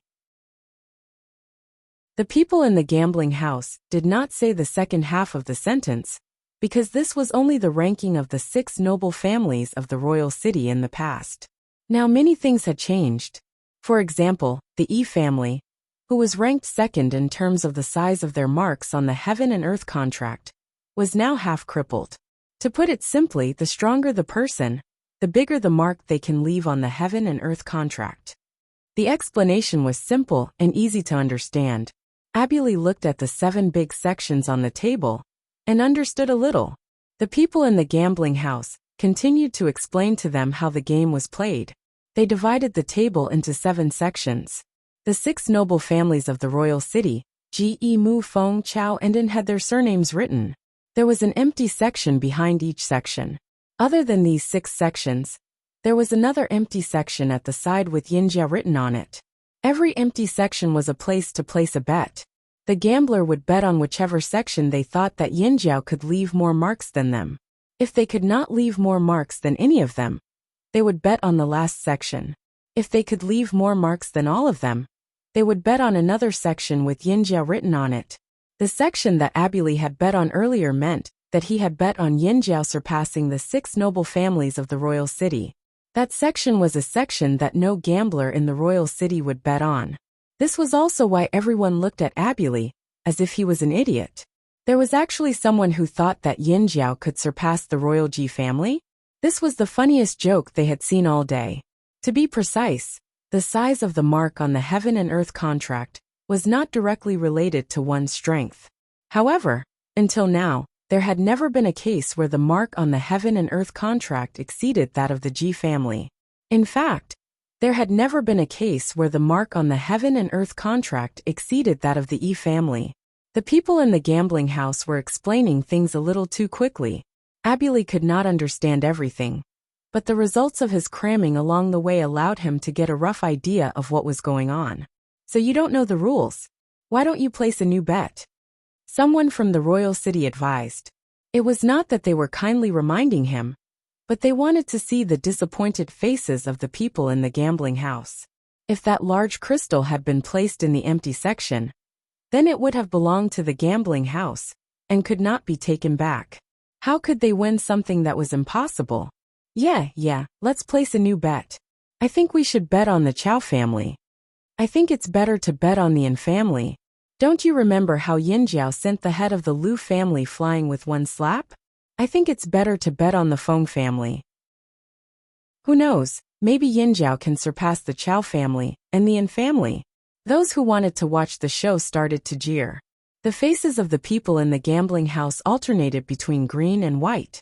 They were so angry that their veins were throbbing. They wanted nothing more than to shut these people up. What's going on? A low voice rang out from the gambling house.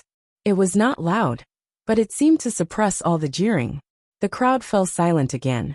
Abueli looked over and saw a middle-aged man with a long beard walking out of the gambling house. Even the silk robe he was wearing could not hide his ferocious aura. There was a large scar on one side of his face. However, the scar on the other side of his face was painted with the face of a ferocious beast, making him look even more eerie.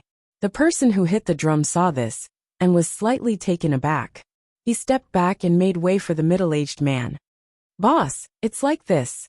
Someone from the gambling house came over to explain the situation. The middle-aged man looked at the crystal on the gambling table. His eyes flashed. After all, he was the leader.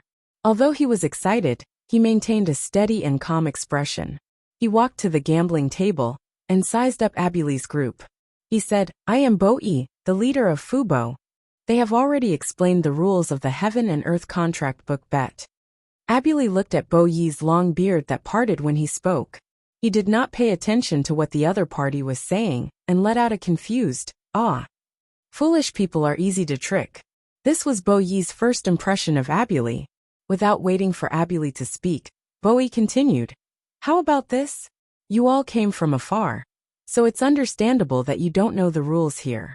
Even some of the young people in the royal city might not know how to bet on the Heaven and Earth contract. You should all understand now, right? How about we place a new bet?" He purposely spoke slowly and loudly, but every word was emphasized clearly. Everyone present could hear him clearly. "Boss." The people beside him wanted to persuade him, but Bo Yi raised his hand to stop them. Bo Yi did not look at the people in the gambling house who were scratching their heads. His eyes were fixed on Abueli's group. "How do you choose? Or do you choose to believe in Yin Jiao?" He purposely changed the topic. Believing in Yin Jiao did not necessarily mean that Yin Jiao would surpass the 6 tribes of the royal city. It did not mean that they had to keep their wealth. But at a time like this, how would these unfamiliar tribesmen choose? "Of course we choose to believe in Yin Jiao." Abueli had no intention of taking back the crystal. Bo Yi's lips curled. Just as he expected, they were going to get this crystal. Bo Yi looked away from Abueli and turned to the people around him. "Do you all want to play too?" The drumming tribes Qing Yi and the Pu tribes Yu looked at each other. They both took out the water moonstones that they originally planned to buy, and they even took out bags of them. "Like Abueli, I'll bet on Yin Jiao." Zhui threw out his bag. Bam! A bag of water moonstones was thrown at the spot with Yin Jiao written on it. The bag was wide open, allowing everyone to see the stones inside. Because there were already people coming and going between the 2 continents, the Longboat tribe sold some water moonstones here at a high price. As people from the royal city, they had seen water moonstones before. Plus, the people of the royal city thought water moonstones were more valuable than crystals. They had never seen so many at once. There were at least 20 pieces in this bag, right? Bo Yi's fingers trembled. He covered the top of the bag with his arm. Even though he only blocked a small part of the light, they could still see the light from the water moonstones. These were high-quality water moonstones, not those low-quality ones that gave off a dim light and had impurities. Bo Yi's heart raced. "Hiss!" Someone in the crowd gasped. "Another big spender." "Me too," Qing Yi said. Bam! An even bigger bag of water moonstones was thrown at the spot with Yin Jiao written on it. Bo Yi inspected the goods. This bag of water moonstones was of a higher quality than the previous one. "Oh!" The crowd cheered even louder. Bo Gu of the Gu tribe did not say a word. He opened his animal skin bag and placed the bag of ground ice stones there. A few high-quality ground ice stones rolled out of the bag. Under the light from Yangguang, they looked like the eyes of a beast staring at the crowd. Looking at them from different angles, it felt like the beast's eyes were moving. Wow! The crowd cheered even louder. They were all big spenders. The other tribesmen from the Longboat tribe didn't stay idle either. They all took out their belongings and placed them in the same spot. Bags of jades, crystals, and magnificent gems dazzled the people around the gambling house. Their eyes almost popped out of their sockets. Their shouts grew louder and louder, and the people in the back were numb. However, the shouts did not die down, and the excitement of the crowd did not diminish at all. Instead, the shouts became louder as more and more onlookers joined in. It seemed that only by shouting could they vent their excitement. Gulp! Someone swallowed his saliva, and more people around him followed suit. Some of them even wiped the saliva that flowed out. They could not be blamed for their reactions. Even though they were born in the capital, or often came to the capital for trade, and claimed to be knowledgeable, this was the first time in their lives that they had seen so many gems of such high quality. Even the Ji family rarely took out so many gems at once. Crazy! These tribesmen from the other side of the sea were all crazy. Bo-e was so excited his face turned red. These gems were all theirs. All of them. The number of people beating the drums increased from 1 to 5. The drums were also changed to a bigger model, with 5 people beating the drums at the same time. It was as if they were going to break the drums. The people nearby felt as if thunder was rumbling in their ears. The rumbling of the drums could be heard by the entire royal city. More and more people came to the gambling den and placed their bets. However, no one in the royal city touched the Yinjiao section. Of course they had to participate in a bet like this where the results could be predicted. They were here to make money, not lose money. Bo-e looked at the increasing amount of valuables on the table. He started calculating the odds of each section, based on the value of the items. He was calculating how they could make the most out of it. Chapter 829. The tribesmen who came over put up their own gemstones. Those who didn't have any gemstones were persuaded by the gambling house to put up their weapons, but they refused. Tribesmen could live without gems, but they couldn't live without weapons. Otherwise, what would they use to fight if a war broke out? Those gems? Bo-e thought it was a pity. He heard from his sources that the Flaming Horns had many good quality weapons. He wanted to trick them into giving him their weapons, but he didn't expect these tribesmen to be so cautious and stubborn. They wouldn't give in no matter what he said. Although it was a pity, looking at the mountain of gems on the table, Bo-e was excited again. They were rich. This was a huge haul. As the number of participants increased, Bo-e quickly came up with the best plan for himself. Those who bet that the Flaming Horn tribe would surpass the 6 tribes of King City had odds of 1 to 5. The other 6 bets were either 1 to 2 or 1 to 3. The odds here were all rounded. The lowest bet was only 1 to 2. Once the proposal was out, the number of people placing their bets increased. Some of the older gamblers had used Bo-e's proposal as a basis to place their bets. They were worried that there might be a trap. Now that the proposal was out, they felt more at ease. However, most of them chose the last few bets. Very few people placed their bets behind the Ji and E family. This meant that the people of Royal City didn't think Yinjiao would win. Even if Yinjiao sent the Lu family's previous head flying with a slap, it didn't prove anything. The Ji and E family of Royal City had a special place in Royal City's hearts. Only 1 to 5? I thought it would be 1 to 10 or 1 to 100, someone mumbled. More than one person thought so. Even Bo-e had planned to do so at first but quickly rejected it. First, these tribesmen had just arrived in Royal City. Bo-e didn't know how the 6 tribes of Royal City felt about them, so he didn't dare to make his bet too obvious. He wanted to do something like 1 to 11 to 100 to attract more bets, so they could earn more. But he was worried that if he made it too obvious, these tribesmen with bad tempers would cause a ruckus. If chaos ensued, they would be the ones to take the blame. The gains would not make up for the losses. 1.5 was just right. It didn't sound too different from the others. Why was it that there were so many gambling houses, but only Fubo could establish a foothold here? On one hand, Fubo was established early and had great strength.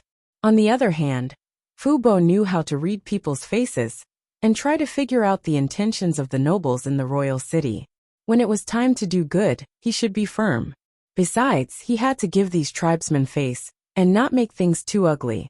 That way, he would be able to extort more money from them later on. Bowie thought. When Bowie told them the compensation, the people at the gambling den did not think much of it. No matter how much the flaming horn bet was, whatever they bet would still belong to them. Inside the palace, Xiao Xian was being led to where the Heaven and Earth Agreement book was. He saw Ji Feng's sword. The sword was not out of its scabbard, but he could feel the cold light hidden within. This must be the sword that Ji Feng used his blood to forge and used to ascend to the throne. Noticing Xiao Xian's interest in his sword, Ji Feng smiled. Let's spar after we sign the contract. All right, Xiao Xian replied. Just then a Yinjiao warrior came over. He was originally waiting outside the palace, but rushed in because of the gambling house incident. He told Xiao Xian about what happened outside. Grand Elder, everyone outside is talking about it. The warrior was displeased because the people outside were looking down on Yinjiao. They thought they were all rich idiots. Xiao Xian thought about it, but did not answer directly. Instead, he said, when you leave the palace, let Gan Xie go with you. He doesn't want to stay in the palace. During the hunt for C, Gan Xie did not travel with Xiao Xian. Xiao Xian let him check on the captured people first. However, after Gan Xie returned, he told Xiao Xian that there was a fire seed's aura in the palace that he did not like. He felt uncomfortable staying in the palace for too long and wanted to leave. After the Yinjiao warrior left, Ji Feng continued leading Xiao Xian and the others towards the Heaven and Earth Agreement book. He knew about the gambling house, but didn't care. It's right in front. Ji Feng slowed down, his expression turning serious. Yigu and Ao could feel the strong fire seed's aura. They had sensed it when they first entered the palace, but now that they were closer, the feeling was even stronger. There was no sense of rejection from a foreign tribe's fire seed. The fire seed's aura seemed to be controlled in a very small area. Like a sleeping person, its presence reduced. There's a fire seed inside? Gigu looked over in surprise. Because of the high walls, he could not see what was going on inside. The people here had long ceased to exist as tribes. The primitive fire seeds of each tribe had been merged into the bodies of their members and passed down through their bloodlines. Then, what was the fire seed's aura inside? It was definitely a primitive fire seed. But why didn't it reject them? Ji Feng smiled mysteriously, but did not explain. You'll know once you go in. The security was tight, so Ji Feng did not plan to bring too many people in. Only Xiao Xian, Gigu, Ao and Ta were allowed in. He wanted to sign a contract with Yinjiao. It had nothing to do with the other tribes, so he would not let them in, even if they were part of the Flaming River Alliance. Ji Feng only cared about Yinjiao. More accurately, the only person he was wary of was Xiao Xian. Rumble, the heavy metal door was pushed open. Ji Feng went in first. Xiao Xian and the rest scanned their surroundings before walking in. Other than Ji Feng, there were 5 other people inside. They were from the other 5 families of the royal city. The Yi family's representative was not Yi Tuan. Instead, it was an old man Xiao Xian had never seen before. This person had not participated in the battle between the Yi family and Yi Xiang. Unlike the arrogant Yi family members, this old man was very low-key. Compared to the people from the other 4 families, he did not have much of a presence. When Xiao Xian looked over, the old man's head was slightly lowered, his eyelids drooping. He did not meet Xiao Xian's gaze. After looking at the old man, Xiao Xian noticed the stone mountain in the middle of the yard. The yard was very large and filled with many flowers and trees. It looked like a well-tended garden. The stone mountain in the middle looked like a fake mountain used to decorate the garden. Its purpose seemed to be to create scenery. However, no one who entered this courtyard would ignore it because the strong aura of the fire seed was emitted from it. It was the main body of the yard. There was a huge amount of power hidden inside. Stepping into the yard, the fire seed aura grew stronger. Even the slowest person could feel it. However, just as Gui He and the others had sensed before, the aura of the fire seed from this mountain was only limited to a small area. Outside this area, It was very difficult to sense it. Other places in the palace might not be able to sense this aura, let alone people outside the palace. It was no wonder that they did not know when they first entered the city, because they could not sense the aura of the fire seed. Xiao Xian looked at the mountain. It was like a miniature mountain, very similar to the steep cliffs in the forest. The highest point of the mountain was almost 20 meters above the ground. It was almost 100 meters long, and formed the shape of the letter 1. One side of the mountain was steep while the other side was like a cliff, like a mountain wall. On the other side of the cliff, Xiao Xian saw some totemic patterns. Other than the Ji family, there were also the emblems of the other 5 families in the royal city. There were also some from other tribes and organizations. Xiao Xian saw the symbol of the Black Bear Caravan. These were all signs of a contract with the Ji family. The size and depth of the totemic patterns were different. The lighter the pattern, the older it was. The pattern of the Black Bear Caravan was lighter. The previous leader of the Black Bear Caravan must have made a contract with the Ji family. Of course, the Ji family would not allow a caravan without a contract to grow in the royal city. As for the size of the totemic patterns, Xiao Xian took a look. The 6 noble families in the royal city had the largest totemic patterns, especially the Ji family and the Yi family. They were obviously larger than the others, but the difference between the 2 families was not obvious. In fact, the Ji family was only slightly larger than the Yi family. Could this be the heaven and earth contract? Yigu asked uncertainly. Yes, it is. Ji Feng stood in front of the mountain, looking at the large and small totemic patterns on it. His heart swelled with pride again. There was a reason why the royal city was located here. In the beginning, the ancestors of the Ji family chose this place, because they thought that if they were faced with an invincible enemy, be it human or beast, the Ji family could use the Heaven and Earth Contract Book's power to make a last stand when there was no way out. Why did the Ji family suppress the other families to become the dominant family in the royal city? Strength was one reason, but there was another. Back then, only the Ji family could gain the recognition of the mountain. Even the Yi family, who always thought their fire seed was the strongest, could not do it. According to the records left behind by the Ji family's ancestors, it was their blood that awakened the mountain. This mountain only recognized members of the Ji family, and only those with a strong enough royal bloodline in the Ji family. It did not recognize the weak. Another unknown reason why Ji Feng was able to succeed was that he had gained the recognition of the mountain. Without the royal bloodline of the Ji family, no one could leave a mark on the mountain. Yes, not a single mark. Even if the Gongjia family's sharp swords left a mark on the mountain, it would disappear very quickly, as if the mountain had erased it. This was why Ji Feng said that once a contract was signed on the Heaven and Earth contract, it could not be changed. Gui He and the others looked up at the mountain in front of them. This mountain wall was more like a totem wall carved with all kinds of totems. Inside it was a primitive fire seed that did not belong to any tribe, person or beast.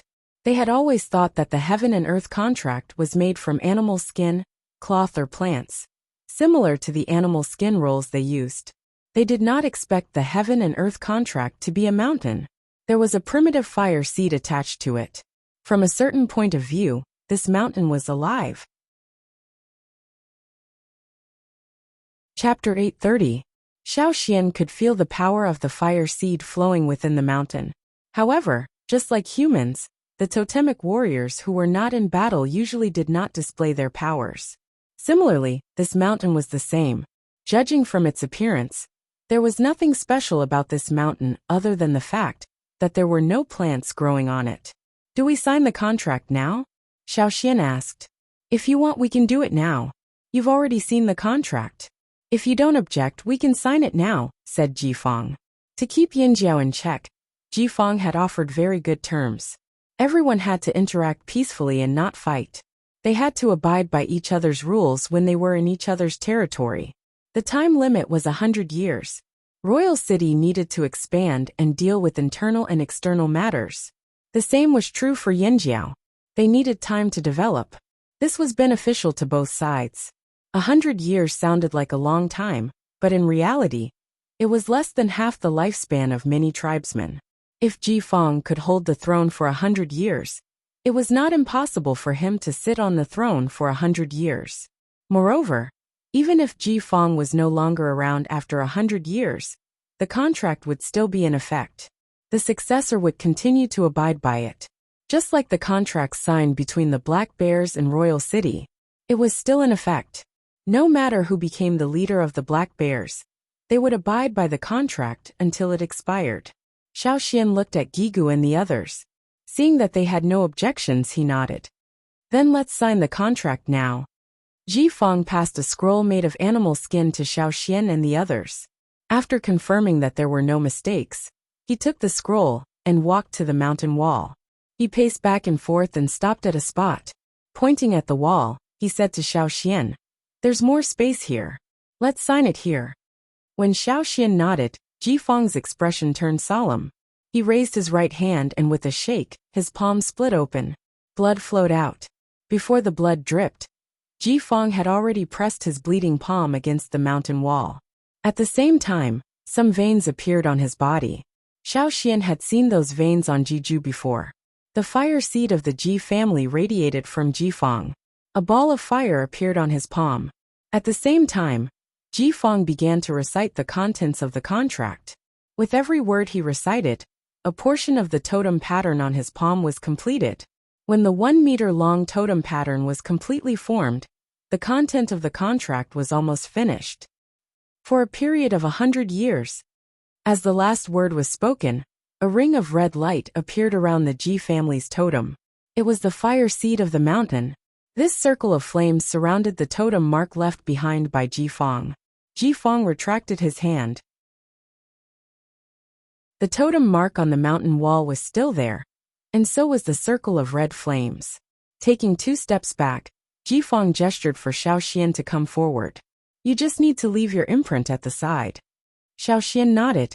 He walked forward and pressed his hand against the mountain wall, right beside the Ji family's totem mark. The moment Xiao Xian's hand touched the wall, the red flames around the Ji family's totem mark extended towards him. Xiao Xian closed his eyes. He could feel the flow of energy within the mountain, and the fire seed in the heart of the mountain. Perhaps others would find the fire seed in the mountain unfamiliar. Even if it did not show any strong resistance, it would still give off a certain amount of pressure. The closer one was to it, the more uncomfortable the pressure would be. However, Xiao Xian was different. He did not feel the pressure from the mountain's fire seed. He felt that the fire seed inside was familiar, similar to the white flames inside his body. Other than that, the contract was a manifestation of the fire seed's power. Xiao Xian could feel every bit of energy flowing through his palm. Opening his eyes, a white flame appeared in Xiao Xian's eyes. The totem mark on his body spread rapidly. The power of the Yinjiao fire seed in his blood surged towards his palm. The aura of the Yinjiao fire seed spread outwards. Outside the palace, the gambling den had received news from a few aristocrats that Yinjiao was about to sign a contract with the royal city. Hence, the people gathered there did not leave. To prevent anyone from stealing from the gambling table, Bo Yi sent many people over. They surrounded the gambling table in 3 layers. Everyone looked around like they were guarding against thieves. Those who wanted to place their bets would place their bets through the only gap left. When they felt the movement of the fire seed from the palace, they knew that the contract had begun. "It's the aura of the Yinjiao fire seed," Abuli said. "Guess who's in charge of signing the contract on Yinjiao's side?" Someone asked. "Do you even need to ask?" Everyone looked at the person who asked the question like he was an idiot. "Yes, do you even need to ask?" The person in charge of signing the contract on Yinjiao's side must be their first elder, Xiao Xian. The entire royal city seemed to be shocked by this sudden change. Everyone around the gambling den stared nervously at the palace, carefully sensing the movement of the fire seed's power. Although they could not see what was going on, they could guess from the changes in the fire seed's power. In a house not far from the gambling house, Su Li and the dozens of Changles, who had rushed over to watch the show, were also paying attention to the happenings in the palace. At the same time, they were also keeping an eye on the gambling house. Watching a commotion was important. When necessary, they would still find some entertainment. They were the best at taking advantage of the chaos. Inside the palace, in the garden where the heaven and earth contract book was. Jifeng sensed the Yinjiao fire seed aura emanating from Xiaoxian's body and frowned. Xiaoxian's fire seed aura was becoming strange. There seemed to be something else in it. It was not just the Yinjiao fire seed aura. What was it? Jifeng's pearl twitched. He looked at the mountain wall, then at Xiaoxian. He was suspicious. According to convention, Yinjiao's totemic mark should have appeared. But why was there no sign of Yinjiao's horns under Xiaoxian's palm? Just as he was wondering, Jifeng suddenly heard a rumbling sound. It sounded like a boulder rolling, but also like a sudden clap of thunder. Everyone in the garden was shocked. White flames emerged from Xiaoxian's palms. Then, a line of white flames extended from his palms until it reached the middle of the mountain wall. It continued to extend upwards, but at the same time, another line of flames appeared horizontally, extending to both sides. The white flames intersected vertically and horizontally in the shape of a cross. The mountain was shaking, and some small stones that were as small as sand rolled down the mountain. However, these small stones that looked like sand made a deafening sound, as if a landslide was sweeping down. The rumbling sound was like thunder, incessantly ringing in the ears. Whoosh! Red flames spewed out from all parts of the mountain. The more flames there were, the more the mountain trembled. It was like a dormant volcano had finally awakened. Splendid sparks flew everywhere, and the flames continued to rise from the mountain. The rising flames from the mountain reflected a red light in Xiaoxian's eyes, but it was like a grain of sand in the midst of the white flames. Yigu and the rest looked in that direction in shock. Was the signing of the contract so loud? If Jifeng and the rest in the garden knew what they were thinking, they would be even more shocked. No, you're thinking too much. This was not the case when they signed the contract. In the past, no matter which tribe or organization they signed the contract with, even if there was a huge commotion when they left the seal, it would only be within a limited area. It would not be so intense. It gave people the feeling that everything was under the mountain's control. However, at this moment, the situation in front of him was more like a mountain that could not be controlled. Forget about control. Jifeng even felt like the mountain was letting it go. Jifeng's eyelids twitched. He felt like things were getting out of his control. The rumbling in the garden grew more intense. Strong winds blew, stirring up fine dust. The leaves of the flowers and plants were swept into the air by the wind. It was like a storm was coming. Seeing this situation, the Mu family's patriarch was so shocked that he sucked in a breath. However, he choked on the dust in the air due to the vibrations. Immediately, he coughed violently, as if he wanted to cough out the blood in his heart. The others ignored the coughing patriarch and stared blankly at the mountain in the middle of the garden. The elder from the Yi family was even more shocked. Wasn't it just signing a contract? How could this be? Outside the palace, the people who had been paying attention also heard the rumbling from the palace.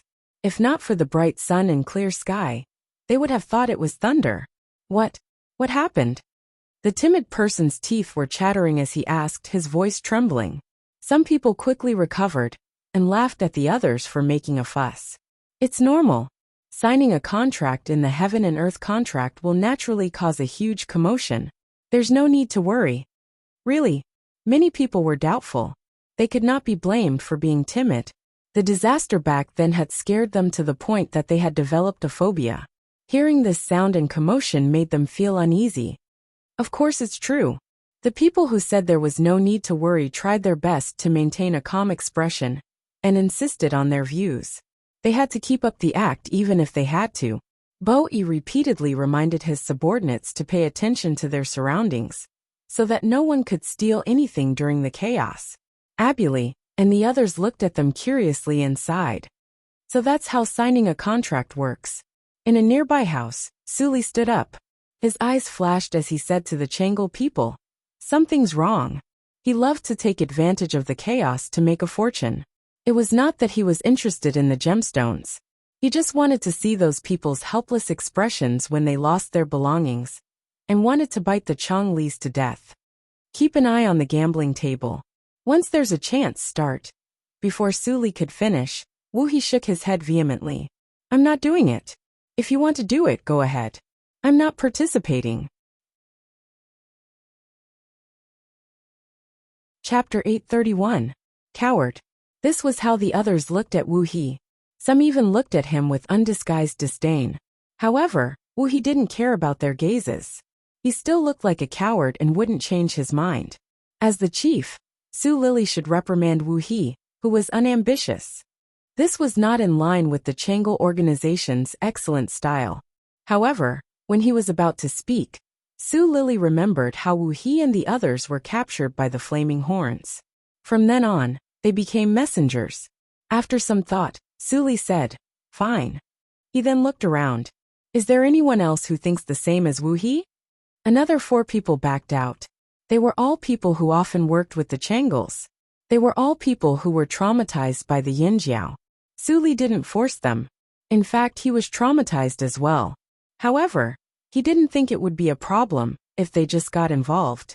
Just as everyone was about to make a move, something strange happened. Look, what's that? Is there something wrong with my eyes? Why do I see a purple light over there? I see it too. Yes, it's purple. Those who were paying attention to the palace realized that there was a faint purple light over there. At the center of the palace, in the garden where the Heaven and Earth contract book was kept, the red flames that were spewing out from the mountain were gradually tinged with purple. This purple color was increasing. At first, it was only on the periphery of the flames, but then it seeped in. Xiao Xian's hand was still on the mountain wall. However, the white lines of fire had gradually formed a large intersecting shaman pattern on the mountain wall. The lines of fire extended across the mountain wall without any obstruction. This pattern made up of white lines of fire almost covered the entire mountain wall. The mountain wall was 20 meters tall, so this shaman pattern was almost 20 meters tall. Ancestor Shaman Seal.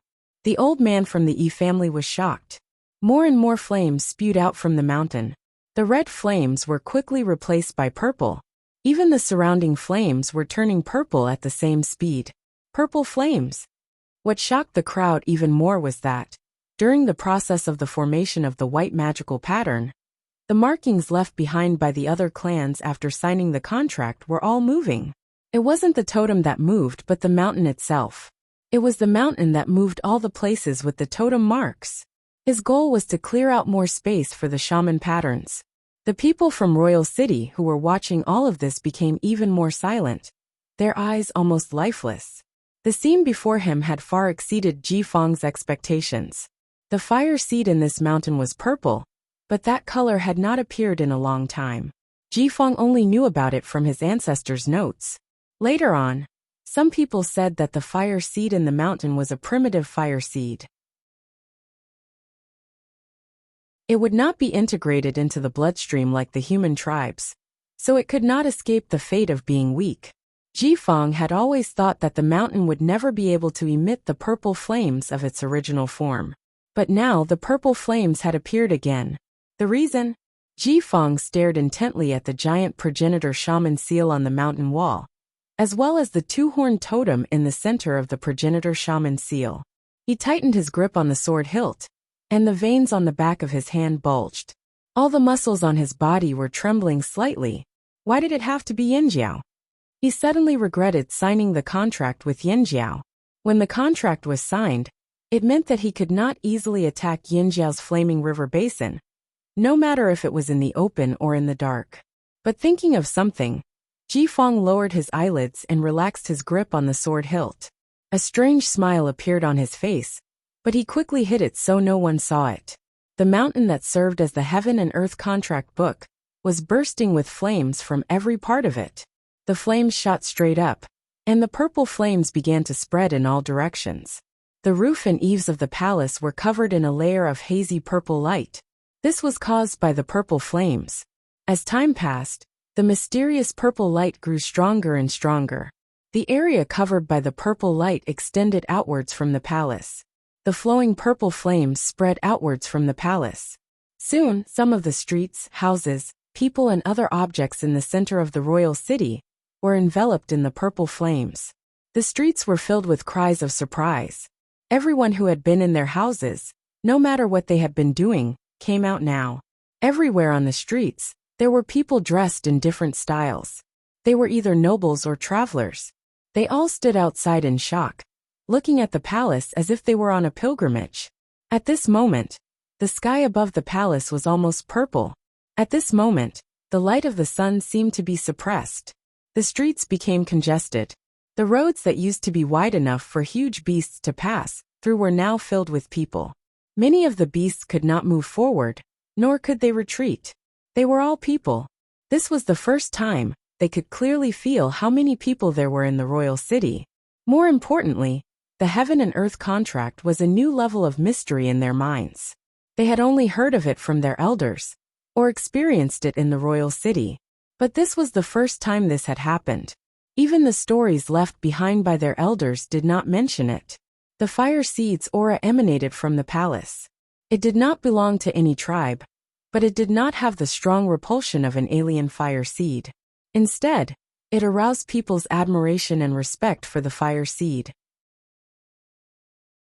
Those who still retained their tribal habits had the urge to kneel down and worship it. At the gambling den, the gamblers had already forgotten about their bet.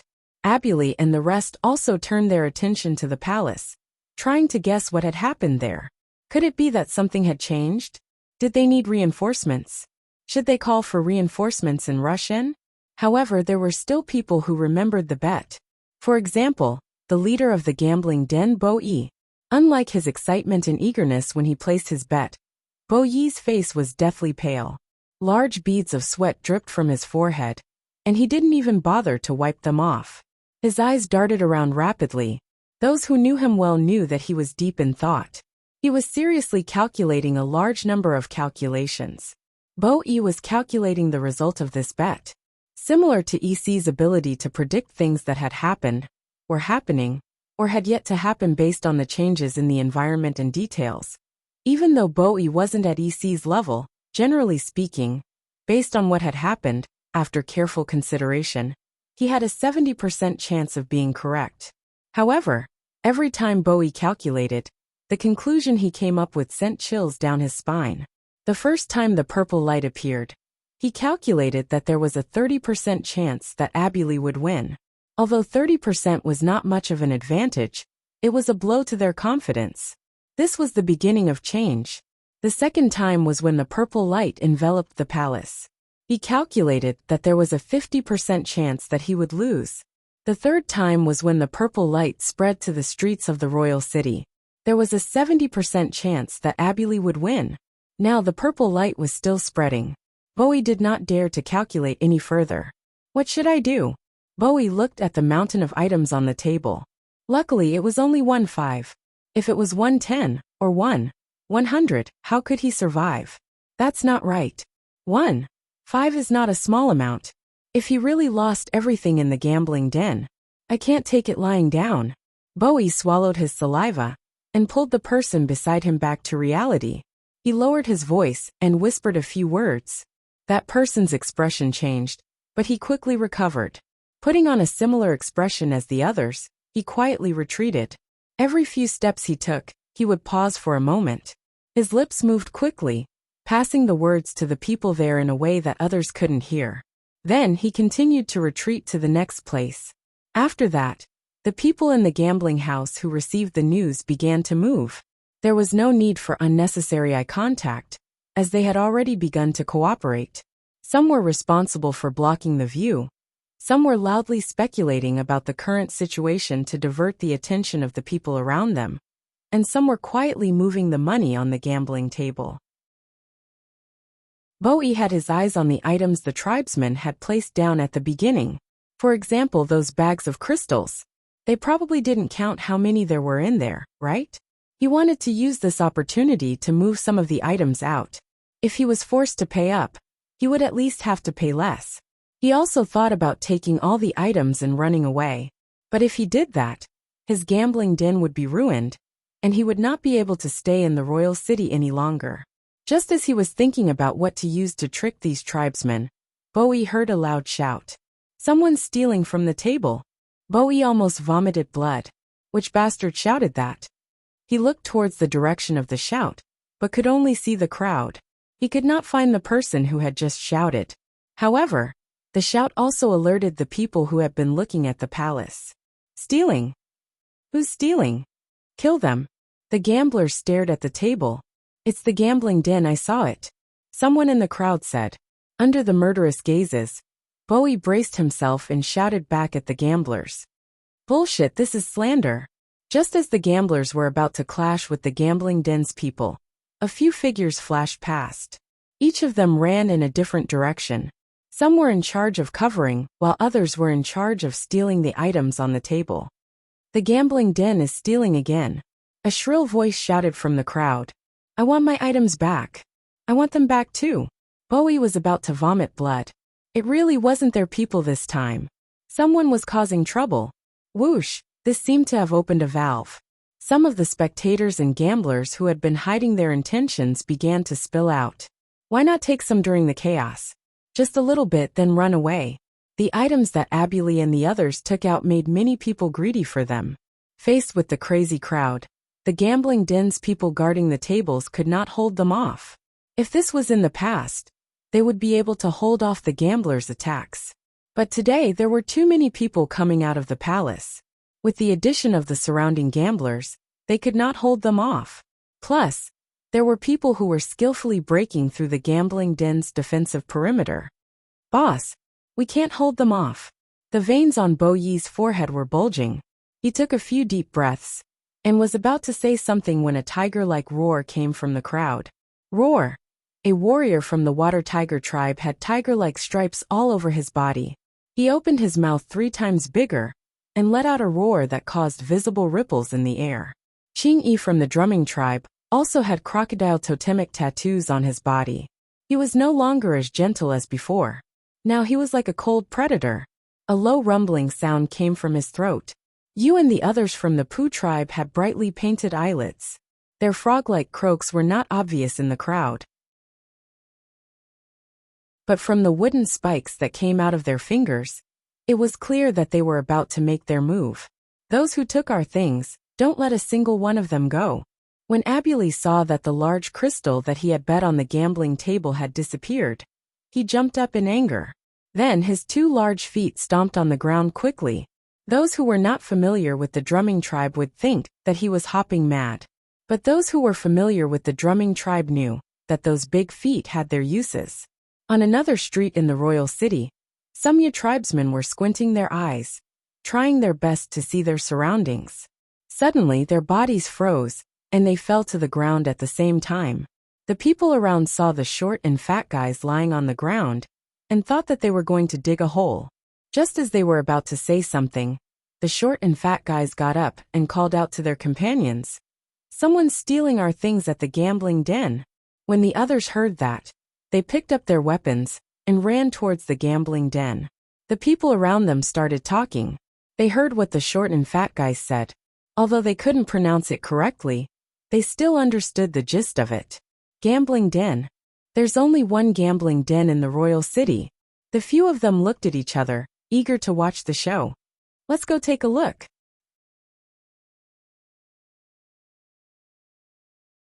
Chapter 832. More and more people from the royal city rushed to the street where the gambling house was located.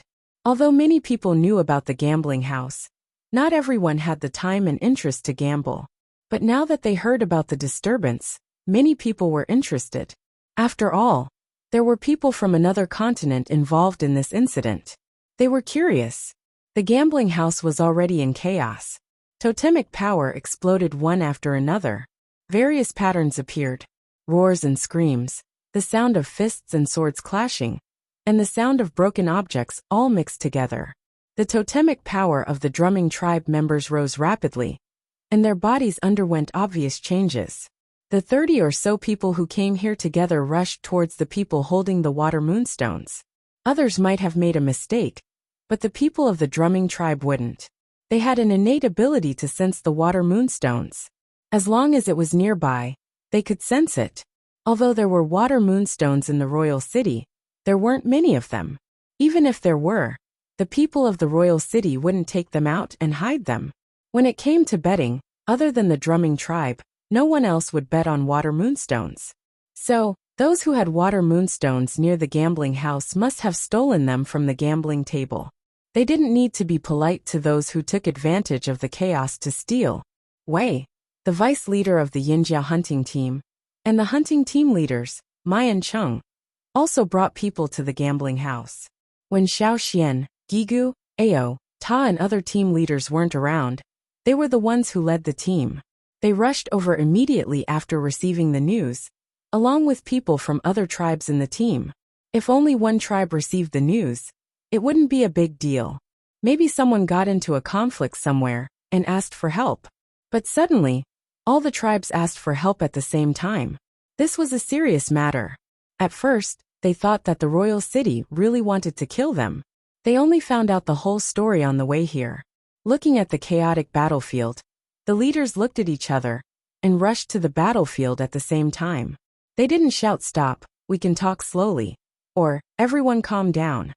They didn't even think about whether they could win this fight on the busiest street in the royal city. If he was robbed, bullied, or beaten, what should he do?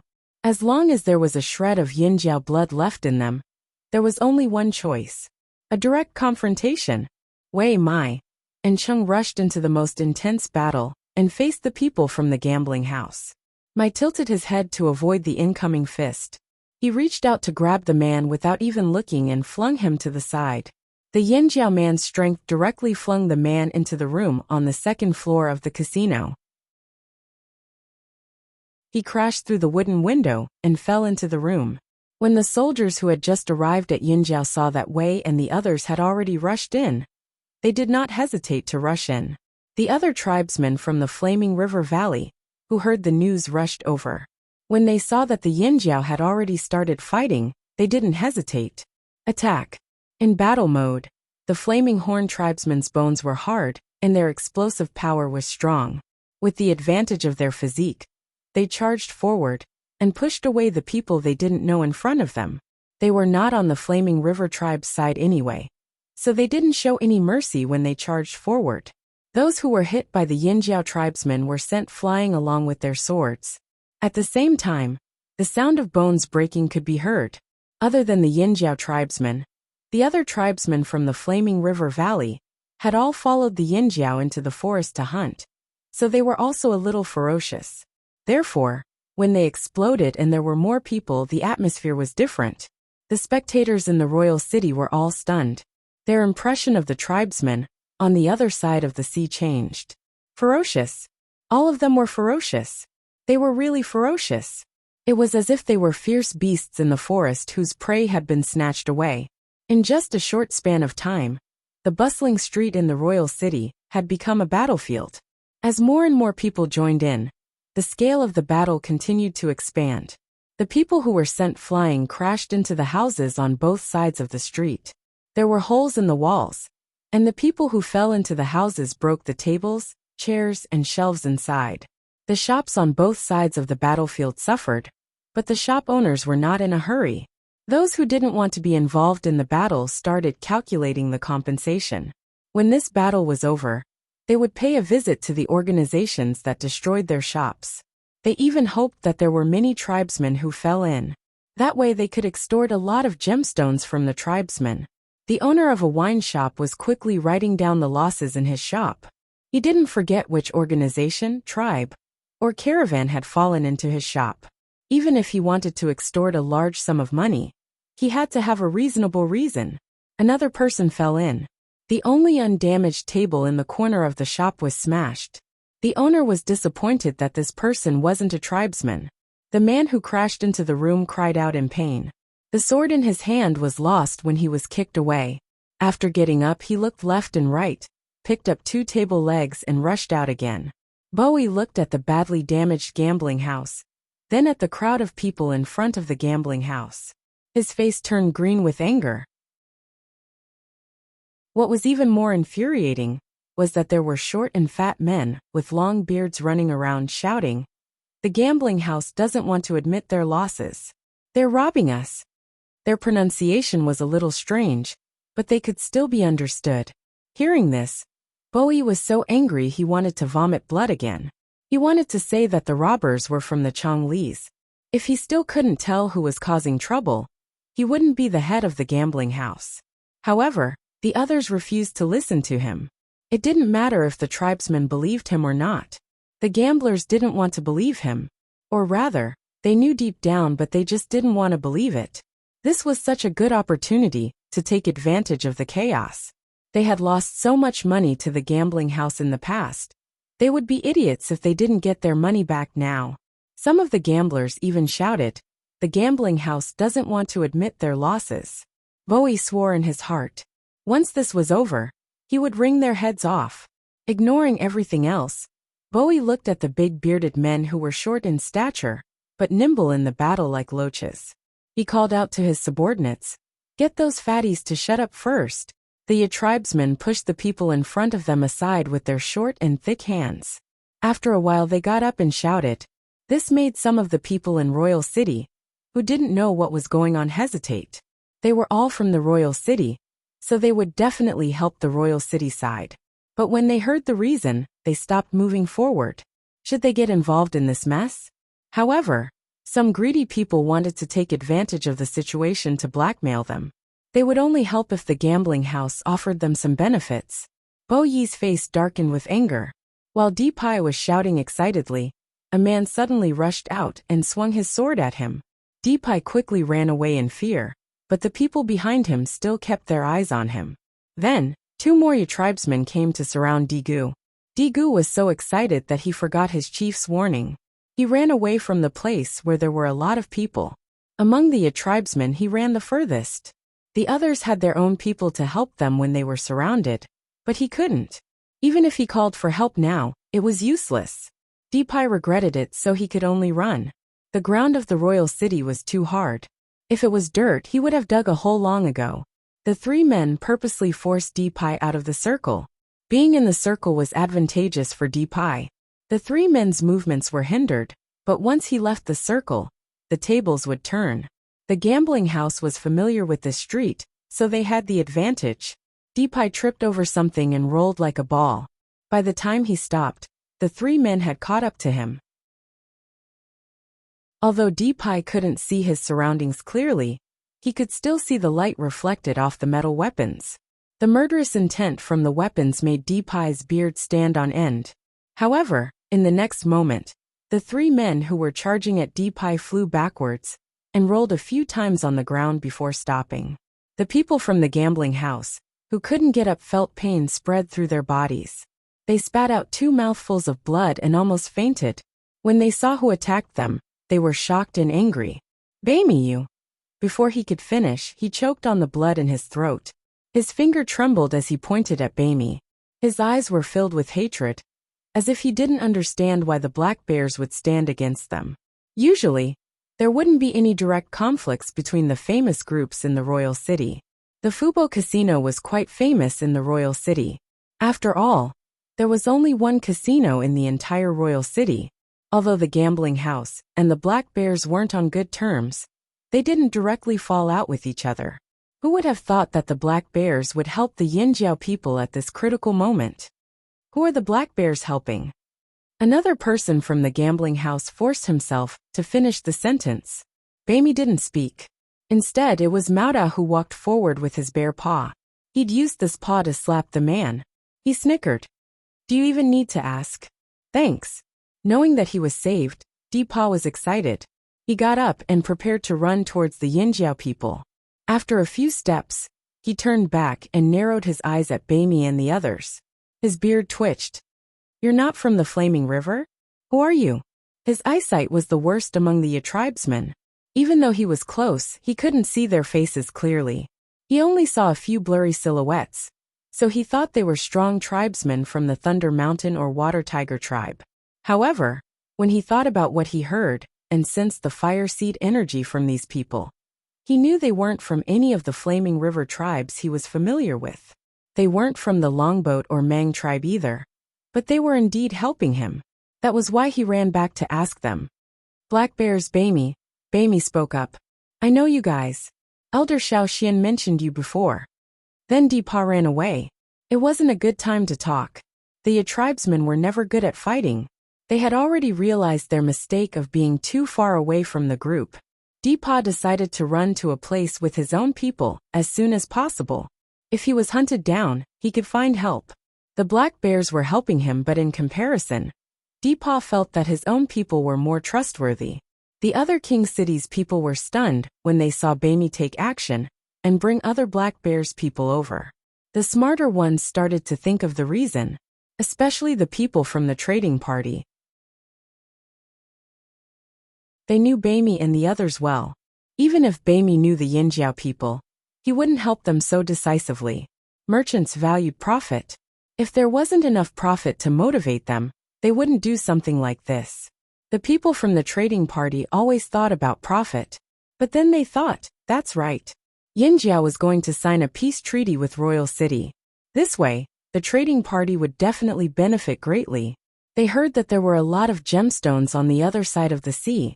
It would take a lot of effort to rob them, so trading with them was a good choice. But once they got there, they would be in the tribesmen's territory. Looking at the tribesmen who were fighting with the Royal City people, it wouldn't be good to use force. If they helped Yinjiao, maybe the trading party would be able to enjoy better treatment in Yinjiao's territory. Unfortunately, they were one step behind Bami. TSK, the people of the Black Bear caravan look honest, but they are all very cunning. Fortunately, it wasn't too late for them to see the truth. And so, the people who were originally helping the gambling house against Yinjiao changed their direction. Most of them were from the trading party. The gamblers and the gambling house people were stunned. Who are you helping?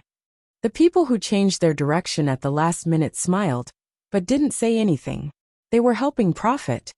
There were many factors to consider in this matter, but there was a reason why large trading parties were able to develop to their current scale. They knew how to choose the path with the most benefits. At first, they didn't realize it, but after seeing the Black Bear's actions, they understood. It was rare for Royal City to have thousands of people fighting, and it even involved tribesmen from another continent. The Royal City patrols who heard the commotion looked at each other, not knowing what to do. They had no choice but to ask Jisho for help. At the same time, the Changle people who started this mess were gathered in one corner, gloating over the situation. One of them threw a crystal as thick as an arm into the air, showing off the spoils of war. He didn't forget to poke at Wu He, who was huddled in a corner, not saying a word. Wu He ignored the sarcastic remarks and yawned. Just as he was about to tell Su Li that he was going back to sleep, and that he wouldn't be joining the celebration party, he took 2 steps towards the door, and his face turned pale. It was as if his entire body was frozen stiff. Su Li, who was sitting at the head of the table, no longer had that smug smile on his face. It was replaced with a serious expression, and there was a deep sense of fear in his eyes. The laughing crowd followed their gaze. It was the door. The person closest to the door pushed it open, then quickly retreated. After taking a few steps back, he looked at the open door and saw the person standing there silently. There was no breathing, no heartbeat. When the person outside the door stood there silently, he didn't seem to exist at all. No one knew how long he had been there. Wu He's voice trembled. Gan Xie. Chapter 833. Wu He's first fear was Xiao Xian. His second fear wasn't Chief Su Li, but Gan Xie. Wu He's teeth chattered as he looked at Gan Xie blocking the door. When he was released by the Yinjiao on the other side of the continent, he didn't dare to do anything in Yinjiao territory for a long time, but he still observed them. Because of that, Wu He wanted to know more about the Yinjiao tribe. The more he observed, the more he realized that there were many special things in the Yinjiao tribe. For example, the wolf with 3 eyes. He heard that it used to be an ordinary beast that wasn't even considered a fearsome beast. Another example was the giant mountain eagle. It was said to have been raised since it was young. Other than the Hui tribe, it was the only giant mountain eagle raised by the tribesmen. Wu He knew very well how difficult it was to deal with the giant mountain eagles. There was also the bird-like creature, and many other strange things. However, none of these were enough to make Wu He so wary. Wu He had the urge to run when he saw Gan Xie standing 5 steps away from him. However, he felt that some things should be cleared up. After all, he didn't participate in this incident. Just as Wu He was about to defend himself, Gan Xie slowly raised his hand. There was a ground ice stone in his hand. It was one that the Chang Lis had missed when they were trying to steal it. They were in a hurry to leave, so they didn't go back and pick it up. Sizzle! The ground ice stone crumbled into dust in Ganqia's hand. The atmosphere in the room stagnated, especially for the person who was also playing with the ground ice stone. Although the stone wasn't too hard, it wasn't so easy to crush it. Furthermore, without the use of any tools, he could easily do this with his fingers. Ganqia's fingers didn't change at all. There wasn't even a mark. Su Li's expression darkened. He stared at Ganqia cautiously. He felt a sense of danger. When he met Ganqia's red eyes, his hair stood on end. On the other side, on the street where the gambling house was located, the brawl spread to half the street in a short time. By the time Ji Shou and his men arrived, the houses and shops on both sides of the street were no longer intact. Broken tiles were strewn all over the place, especially when he heard those short and fat bearded men spreading the news that the royal city people were cheating and stealing. He was so angry that his blood vessels were about to explode. They all needed to be taught a lesson. All of you stop. A roar filled with intense anger spread throughout the entire street. At the same time, many people in golden armor appeared, almost surrounding the entire street, especially in the center of the battlefield. Guards with bows appeared on some roofs along the street. Their cold eyes and sharp arrows were aimed at the battlefield. Under the shroud of the purple chi, the reflection of the armor was somewhat strange, causing those who wanted to take advantage of the chaos to shudder. The sound of the wooden whistle rang out with a specific rhythm, and the scattered Yinjiao soldiers quickly gathered in the direction of the sound. Ji Shou narrowed his eyes at the sight. These Yinjiao soldiers were obviously well trained, but they were different from the royal city soldiers. Their teamwork was honed through hunting. It was no wonder these people didn't have an advantage against the Yinjiao soldiers. Most of the people lying on the ground were from the royal city, but there were very few Yinjiao soldiers on the ground. The few that were on the ground were taken away when the Yinjiao soldiers closed the battlefield. There should still be people nearby taking care of the injured. When Ji Shou and the guards appeared, Wei blew the whistle for them to stop and gather. He had no doubt that if he ignored them, the Wang Qingjun would shoot. They didn't want to clash head-on with the guards in King City's territory. There was no benefit to it. The other Flaming River tribes followed the Yinjiao's lead. When they saw the Yinjiao soldiers stop, they did the same. The Yi tribesmen stopped making a ruckus and quickly hid behind the Yinjiao soldiers, hiding their short, fat bodies. They preferred dark places where there was no light at all. It was dangerous to be exposed to Yangguang. It wasn't just the Yinjiao people. When the other royal city people saw Ji Shou, they immediately stopped and wanted to run. But the guards had already surrounded them. If they ran, the guards would mercilessly turn them into porcupines. Seeing the chaos on the street stop, Ji Shou's unhappiness subsided. At least he still had his authority. These people were still afraid of him and the guards. But in the next moment, Ji Shou heard a loud bang. The ground shook. The sound didn't come from this street, but from a distance. But it happened after he shouted for them to stop. It was like a provocation. The people on the street saw Ji Shou's face darken. The veins on his forehead bulged, and he looked like he wanted to eat someone. This made the royal city people, especially the gamblers, even more uneasy. They didn't dare to look directly at Ji Shou, only watching his movements from the corners of their eyes. Ji Shou tilted his head slightly. Without a word, the small group behind him quickly left, heading towards the source of the commotion. The happiest people were the people at the gambling house. They had suffered a great loss this time, losing both their people and their money. General, a junior manager of the gambling house, ran over to Ji Shou, as if he had seen his savior. General? Some of the Flaming River tribesmen didn't know what a general was, but he seemed powerful. General, help. Before the manager of the gambling den could finish, he felt a gust of wind. The next moment, he felt a piercing pain in his abdomen. He spat out a mouthful of blood as the strong force sent him flying backward. The people on the street all shuddered, as if the kick just now had landed on their bodies, and they felt as if they had experienced it themselves. The muscles on Bo Yi's face twitched. His anger was quickly suppressed when Ji Shou looked over. He stopped himself from taking a step forward. Ji Shou didn't even look at the person who was kicked out, as if he was just a piece of trash. His eyes were cold and his murderous aura exploded from his body. The people on the street, especially those from Yinjiao, tensed up and looked at Jishou cautiously. Wei Mai and the others' eyelids twitched. This person was much stronger than the people at the gambling house. He also seemed to have a murderous aura like a hunter. However, Yinjiao's hunters were trained to hunt fearsome beasts. This person's targets were probably humans. There were many strong people in the royal city, such as this person. Jishou's kick was covered in murderous aura. The person from the gambling house didn't scream, but it sounded like an inaudible wail echoed in everyone's ears. Jishou didn't draw his sword, but he didn't seem any less dangerous. He looked around coldly and slowly walked forward. He didn't move quickly and didn't look imposing, but those in the royal city who knew Jishou didn't underestimate him. Even the black bears were nervous. Jishou walked casually on the messy street, the wood under his feet cracking under his feet.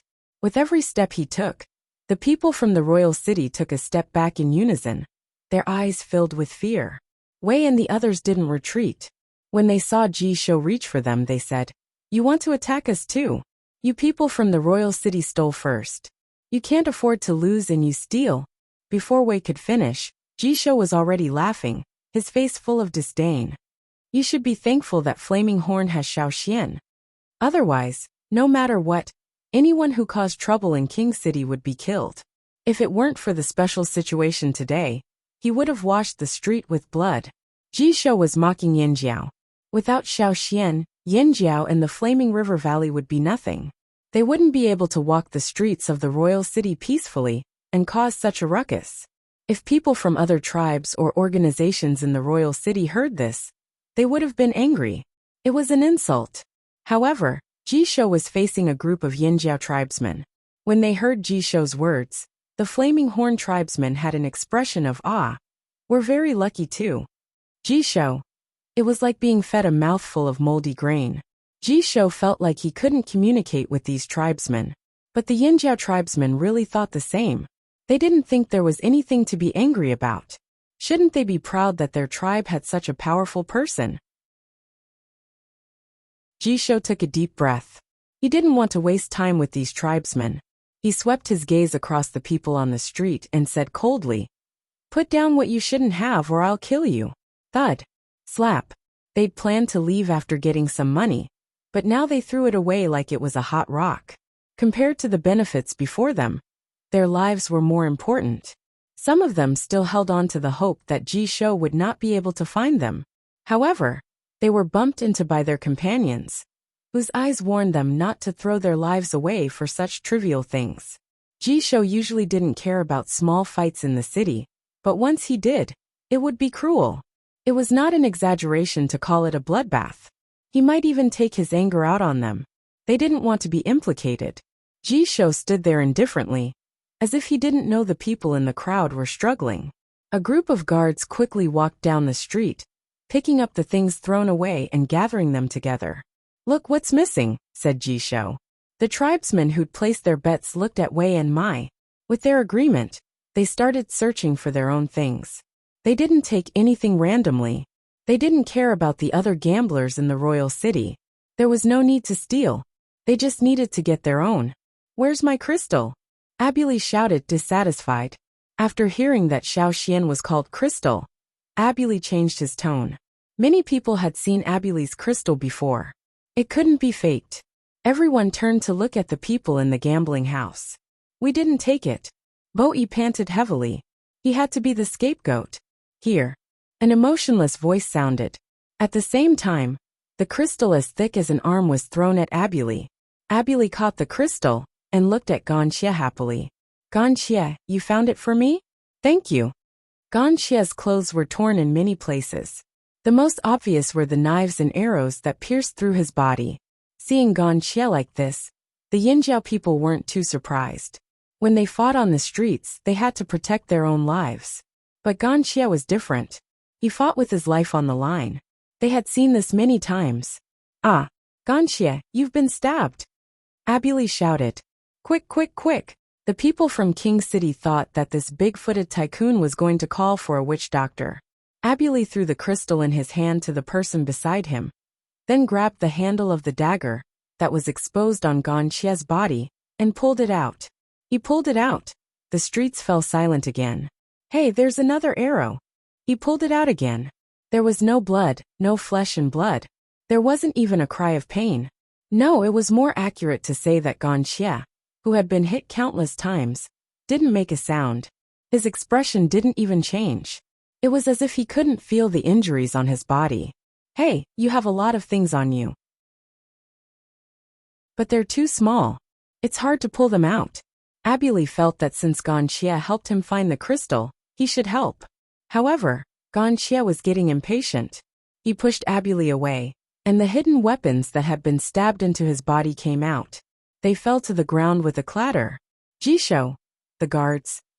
Luckily, they had undergone strict training. Otherwise, if their hands trembled, the arrows on their bows would have been shot. If they shot by mistake, they would be killed by Jisho. The royal city people gulped. They looked at Gonxia as if he was a monster. Thus, Gonxia gained another nickname in the royal city people's hearts, Undying Gonxia. Jisho's face twitched as he watched Gonxia expel the hidden weapons from his body, without a single drop of blood. One of the guards hurried over and whispered something into Jisho's ear. They were the people who had been sent to check on the explosion. Hearing the report, Jisho's pupils constricted. His expression changed. The explosion came from one of the Chongli strongholds. It had been destroyed. Suli was heavily injured and was rescued by other Chonglis who had just arrived at Royal City. The number of casualties was unknown. The entire stronghold had been flattened and turned into sand. It was impossible to tell what it used to be. No other clues could be found. The person who had caused this was the person who had just arrived. Jisho only had one word to say about the Chonglis. They deserved it. However, there was indeed a dangerous person in Yanjiao's group. Gonxia? Other than Yanjiao's Xiaoxian, Jisho made a mental note of the second dangerous person. Whoosh! Shouts came from other parts of the royal city. However, it wasn't because someone was causing trouble. The purple aura above the royal city was beginning to change. It was retracting like fog. In the palace, the signing ceremony for the heaven and earth contract was about to end.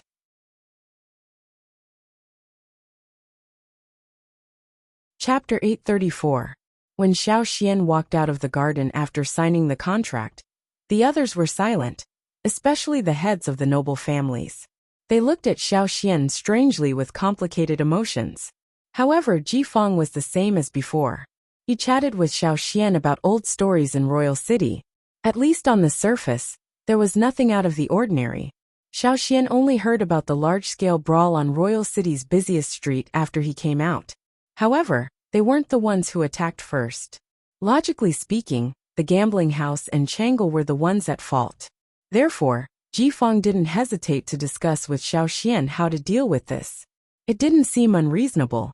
However, Gigu and the others knew that if Yanjiao wasn't strong enough, and didn't have a special person like Xiaoxian, the royal city wouldn't be so polite to them. The strange phenomenon, when the heaven and earth contract was signed, was enough to make the people of Royal City wary. Even if they didn't know what Xiaoxian left behind, they could guess based on Jifeng and the five heads' reactions. Xiaoxian was the key to their change of attitude. Yanjiao's grand elder was indeed different from the rest. They rejoiced that Xiaoxian was Yanjiao. If Xiaoxian wasn't from Yanjiao and was born in another tribe, Yanjiao would probably be in a different situation now. The farce on the street ended with the Yanjiao people taking their belongings back to where they were settled, and the gambling house paying for all the losses. Many people in Royal City were surprised that the Ji family let the tribesmen off so easily. Many times, things couldn't be avoided just because you were in the right. However, this time, the Ji family and the other 5 noble families of Royal City all had the same attitude. This made people think deeply, especially those who were good at conspiracy theories. Their brains spun quickly and thought of many possibilities. Among them, the most active were the caravans. The contract between Royal City and Yanjiao was an equal peace contract. When the time came, travel teams from both sides would be able to cross over. Thinking that the tribe was rich in gems, but there were very few gold mines, the caravan members trembled with excitement as soon as they thought about how great the business opportunity was. This time, without waiting for the Black Bears to say anything, many other trading parties who happened to be in King City rushed to visit the Flaming Horn tribe's settlement. Inside the palace, Xiao Xian had a private chat with Ji Fong after the signing of the contract. Ji Fong brought up Si. Si would like to meet you in the palace. Ji Fong observed Xiao Xian's reaction as he spoke. He thought Xiao Xian would be enraged at the mention of Si, but that was not the case. Sure. Xiao Xian's tone didn't change. His expression was calm, as if he wasn't surprised that Ji Fong would mention Si. This confused Ji Fong, but as long as he achieved his goal, it was fine. He arranged a place for Xiao Xian and Si to meet alone. After all, Si was the leader of the largest slave trading organization. It wasn't convenient for him to appear in the palace. In fact, very few people knew about Ji Fong and Si's partnership.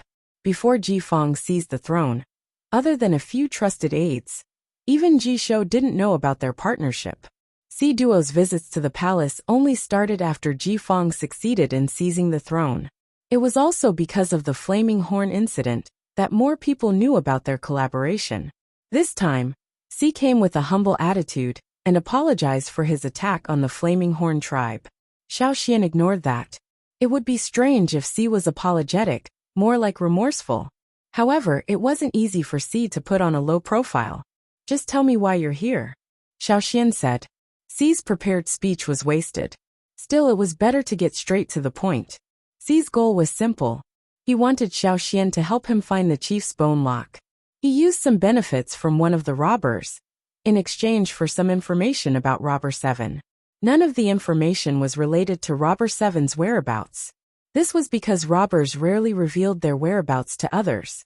Even when they worked together, they would keep some information to themselves. This was a robber's habit. Si didn't place all his hopes on this information. However, while Robber 7's whereabouts were unknown, he knew some of Robber 7's dark history. For example, Robber 7 had been captured by Yin Jiao more than once. More specifically, Robber 7 had suffered at the hands of Yin Jiao's Xiao Xian more than once. This was why Si came to Xiao Xian after Ji Fong mediated. Robber 7's ability to escape was too great. Even the top 3 in the robber family might not be able to catch Robber 7. Although Robber 7's ranking wasn't high, he was getting harder to deal with. Even if they found him, they wouldn't be able to catch him. Bai isn't the only slave trading organization. Just because we don't attack Flaming River, doesn't mean others won't. However, if you can help me find the chief's bone lock, I'm willing to sacrifice some benefits for them to avoid Flaming River Alliance's territory, said Si. Yin Jiao can do that too, replied Xiao Xian. But it'll still cause a lot of trouble. I think Yin Jiao doesn't want people to go missing in the next few years, or even decades, continued Si. With Si's help, it would save a lot of manpower and time. What Yin Jiao lacked right now was manpower and time. Everyone knew that the contract with Royal City was only a temporary truce. Once the contract expired, there would be an unavoidable conflict. The Yi family's divination was unpredictable. Who could accurately predict the future? Any small change could lead to a completely different outcome. The safest way was to develop oneself. Only when one was strong enough would they have enough capital to negotiate and solve all problems. If they diverted manpower and time to deal with those problems, the development of the Flaming River region would definitely slow down. With Si's promise, even if it couldn't solve all the problems, it would be worth it to solve a part of it. However, Xiao Xian didn't answer immediately. After a moment of silence he said, "Deal." With Xiao Xian agreeing to help, Si sighed in relief. At least there was still a high chance of getting the chief's bone lock back. On his way out, Si suddenly paused at the door and turned to ask, "I heard that you know the Yi family's divination skills. Did you predict that I would come looking for you again, because of the chief's bone malak? What do you think?" "I think so. Motherfucker Yin Jiao." Si cursed internally. He didn't look at Xiao Xian anymore and walked out. What a shame. His bai was cut off, his bone lock was stolen, he was chased everywhere, and now he had to beg for help. He accepted his defeat at the hands of Xiao Xian, but from now on, He would have to be more careful when it came to Yinjiao. The banquet at the palace was sumptuous, but Ji Fong didn't talk about sparring. Xiao Xian wasn't interested in sparring either. He was distracted. Xiao Xian's absent-mindedness was noticed by everyone, but no one reminded him. Because of the strange phenomenon during the signing of the contract, everyone in the royal city couldn't wait for Yinjiao to leave. They were very curious about these things, but they also knew that they wouldn't be able to get anything out of him. At the beginning of the banquet, some people tried to ask him about it, but Xiao Xian didn't answer. The other flaming horns didn't say much either.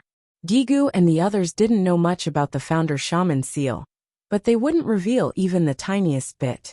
Xiao Xian also saw Jiju at the banquet. Compared to the last time he saw Jiju looked even older now. Under normal circumstances, this shouldn't be the case. The Ji family had a long lifespan, and Jiju had the medicinal crops from the farm and the 1,000-grain gold. He shouldn't have aged so much. But considering what had happened in the past few years, it was understandable that Jiju had become like this. The past few years hadn't been peaceful. Large amounts of crops had died in the disaster. Yi Xiang's revenge, the change in the throne, the Yi family's upheaval, and so on had been very torturous. Especially the first one, the farm that Jiju had always cared about. It had suffered heavy losses in the disaster. Many of the crops that had been carefully cared for and had high hopes for had all died. The reorganization after the cataclysm was also very exhausting. Many things had to be personally supervised by Jiju, which was very tiring. If there was anyone in the Ji family that Yinjiao liked, it would be Jiju. Other than the 1,000-grain gold, most of the popular crops in Yinjiao had been given to them by Jiju. Jiju sighed when he saw Xiao Xian again.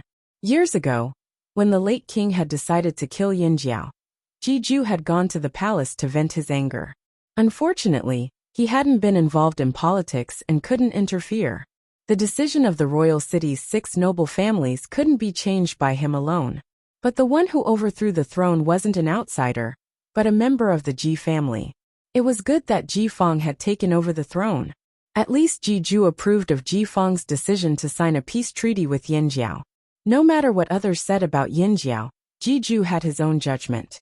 Jiju thought that a tribe that could grow good grains was definitely worth making friends with. Jiju was very happy to see Xiao Xian again. After the banquet, he even invited Xiao Xian to the farm for a chat. Xiao Xian didn't refuse.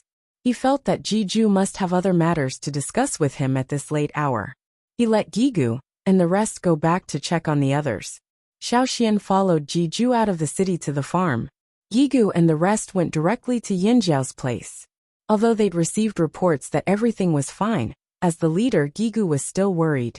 After all, this was royal city territory. He had to see for himself. Also, Xiao Xian had whispered to him about his decision before leaving. Gigu was also concerned. Things didn't look good. Xiao Xian followed Jiju to the farm. Jiju couldn't wait to ask if the seeds he'd given him had been planted, and how they were growing. When he heard that the seeds were growing well, and that the field had expanded, the 1,000-grain gold situation was under control, Jiju smiled from the bottom of his heart. He stuffed more seeds into Xiao Xian's hands, and told him what kind of crops they were, and what to pay attention to when planting them. He told Xiao Xian everything. After Xiao Xian noted it down, Jiju paused and said, "Actually, there's another reason I called you here tonight. An old friend wants to see you, but he can't move around."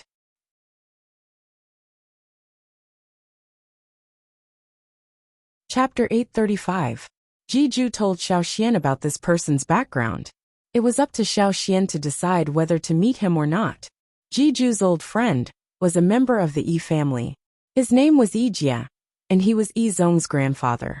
After the Yi family's incident, Yi Jia was seriously injured in the internal conflict, and was brought over by Jiju to recuperate.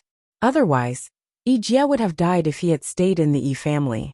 After bringing Xiao Xian to a corner, Jiju opened the door, and saw an old man with white hair lying on a bed. He did not look well, and his body was weak. His breathing was weak. Seeing Xiao Xian come over, Yi Jia sat up with difficulty. Just the act of sitting up took a lot of energy. Xiao Xian looked at Yi Jie's expression. He did not see any hatred in his eyes, only curiosity. As if he saw Xiao Xian's confusion, Yi Jie forced a smile. His body was injured from the internal conflict, and his smile was ugly. Moreover, facing Xiao Xian, Yi Jie's emotions were already complicated, and his expression was even more strange. Yi Zong had died in Yinjiao. Xiao Xian had played a part in Yi Qi's death. However, the main reason was that Yi Xiang and the Yi family were not as powerful. If not for Xiao Xian, more members of the Yi family would have died at Yi Xiang's hands. I just want to ask about Yi Zong. Yi Jie spoke slowly and with difficulty. His voice was not loud, but his words were clear enough for Xiao Xian to hear. Xiao Xian had come over because of Jiju. Yi Jie had helped Jiju many times, especially when it came to finding crops. Yi Jie had helped Jiju a lot, and had a good relationship with Jiju. However, Xiao Xian did not expect Yi Jie to mention Yi Zong so calmly. Although surprised, Xiao Xian still told him about Yi Zong's situation at that time. Starting from when Yi Zong agreed to go to Yinjiao as a captive, and then the deal with Yi Zong. Yi Zong could be considered to have committed suicide. He could have survived, but he chose such a method. Yi Jie listened to Xiao Xian's story with his eyes closed, hiding all his emotions. When Xiao Xian finished, he opened his eyes again. His eyes had calmed down. Slowly taking a few deep breaths, Yi Jie said, "Did you do any divination when you came to the royal city?" Xiao Xian looked at him in surprise but did not deny it. "Yes. How is it?" After a pause, Yi Xian realized that his question was a little vague, so he added, "It's about the result of the return journey." "I didn't find anything." "Did the divination fail? Or did it succeed, but there was no result?" Yi Jie asked again. "The latter. Even if the knot was successfully knotted, the knot did not have any meaning. It was like gibberish." Now that the power of divination had increased greatly, Xiao Xian could even divine Robber Seven's location. But he could not divine anything about the return journey. Xiao Xian had been wondering about this for a long time. He also felt that something was amiss, but he could not find the answer. Before they came, the knot did not reveal any danger beyond their ability. But now, the return journey was getting closer and closer, and the results were still the same. This was different from Xiao Xian's intuition. Xiao Xian's intuition told him that there was danger, and between intuition and knots, he trusted his intuition more. His intuition helped him avoid all the life-threatening dangers he had experienced since he was young. Divination was a skill he learned from other tribes, and the Yi family was better at it than he was. This was also why Xiao Xian did not want to stay in the royal city for long. His original plan was to let the people of the Flaming River Valley take a good look at the royal city. It would be beneficial for the development of the Flaming River Valley in the future. Since he was ambitious, his vision could not be limited to this small place. Only by recognizing himself could he go further. Overestimating himself would only lead to faster destruction. However, after coming here, the increasing uneasiness made Xiao Xian change his mind. During the banquet, he told Gigu and the others to return straight away instead of taking them to see the famous golden grain fields. He wanted them to go back and prepare. They might have to leave early. The unknown is the most dangerous. Be careful on this trip. Yi Jie stared into Xiao Xian's eyes, emphasizing every word. Only the Yi family can change the results of the divination. But now, there was no one in the royal city who could do such a thing from the Yi family. Yi Xiang of the desert.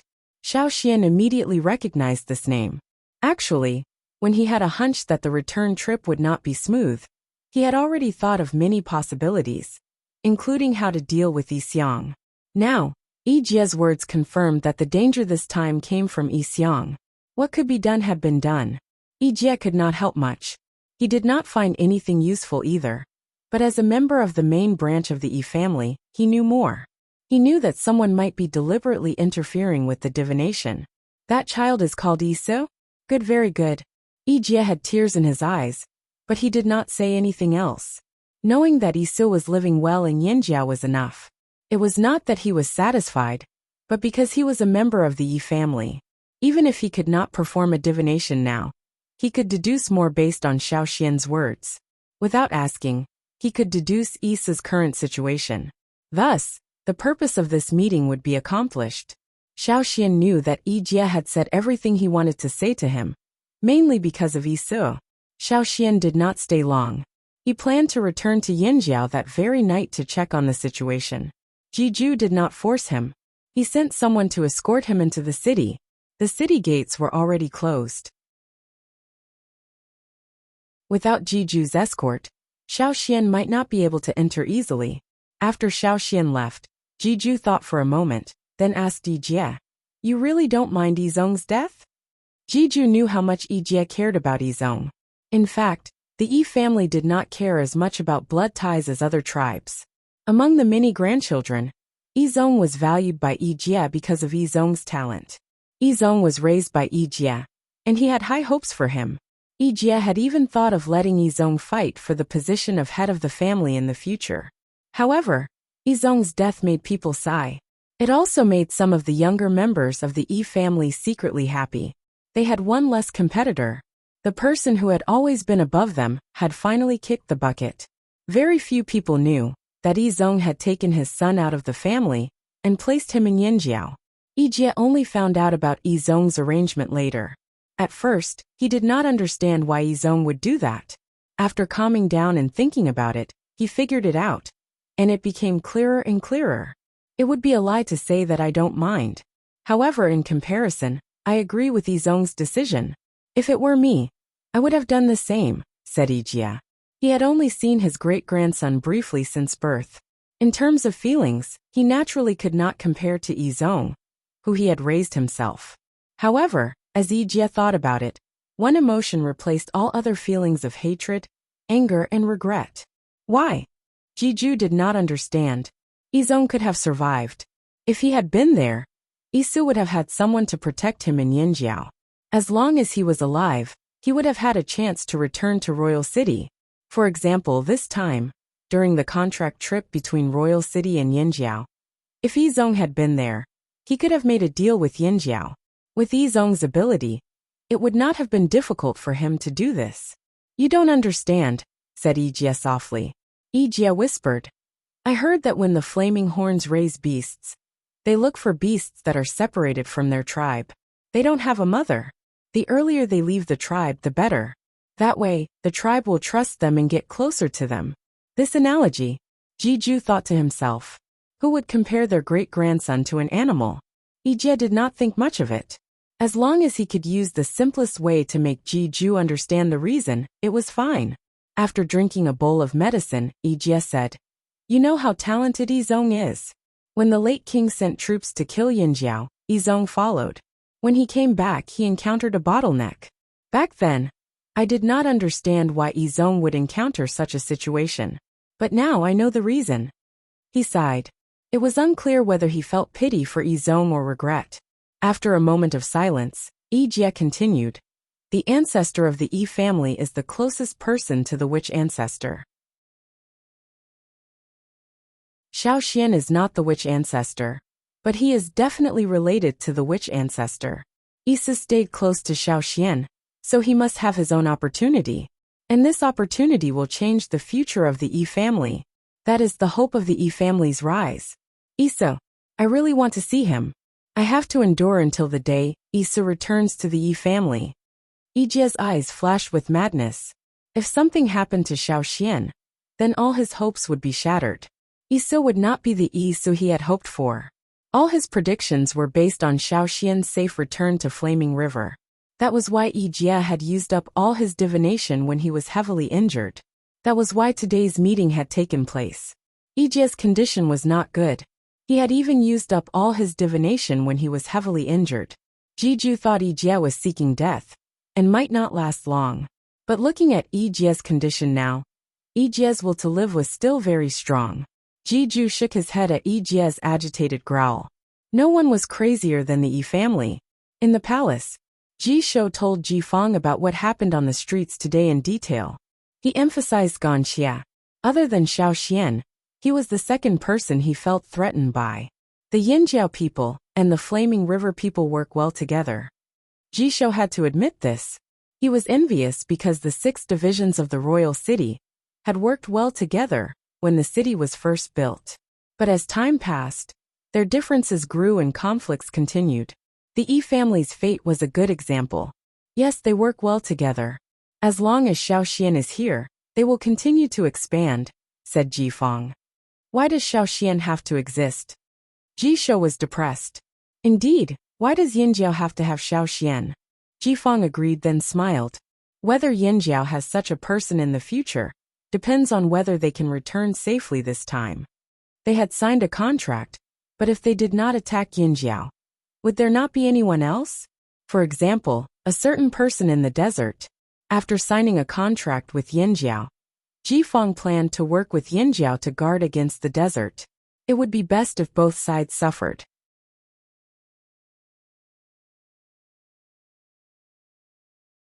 Chapter 836. Yinjiao stayed in the royal city for 3 days. Even though Xiaoxian wanted to leave as soon as possible, the team still needed time to rest. If they didn't travel in good condition, they might be delayed and suffer more losses. However, they didn't slack off during these 3 days. They went shopping and received guests. More and more caravans came over to curry favor. For now, Yinjiao only signed an agreement with the Black Bear caravan. This agreement involved the Flaming River tribe, the Longboat tribe, and the Black Bear caravan. It was beneficial to all 3 parties. As for the other caravans, Yinjiao didn't know much about them. They would have to wait and see how these caravans perform. Yinjiao's trip to the royal city also meant that the sea route was officially opened. In the future, more and more caravans would use the sea route to travel to the other side. Other than the chaos on the streets that day, many people in the royal city welcomed the tribesmen from the Flaming River tribe. This was because the tribesmen had a lot of good goods. Everyone was satisfied with the trade. The tribesmen got what they wanted, and the merchants in the royal city also got their gems at satisfactory prices. The people in the royal city were very prideful, so they didn't lack ornaments. Rare gems were undoubtedly a symbol of status.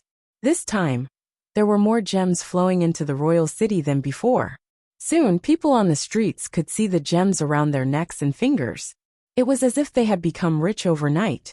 The tribesmen were also very satisfied with the rewards they received from this trip. Not only were they rewarded with material goods, but they also received many important experiences.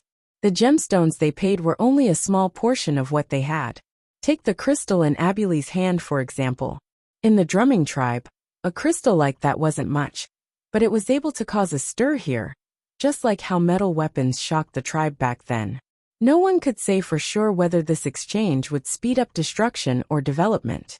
Who was smart and who was stupid? Who would gain the most benefits? No one could say for sure. Time would prove everything. 3 days later, the Flaming River tribe's team left the royal city. Looking at the 3 flags in the distance, the merchants in the royal city were reluctant to part with them. If there were no more gems to earn, of course, he would be reluctant. Their impression of the other continent was limited to the Flaming River Basin and Yinjiao, as well as the long boat that could travel by sea.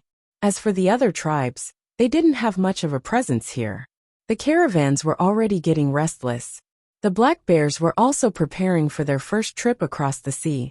What was surprising was that the 6 aristocrats of the royal city were unusually quiet. They did not move for a long time, as if they were waiting for something.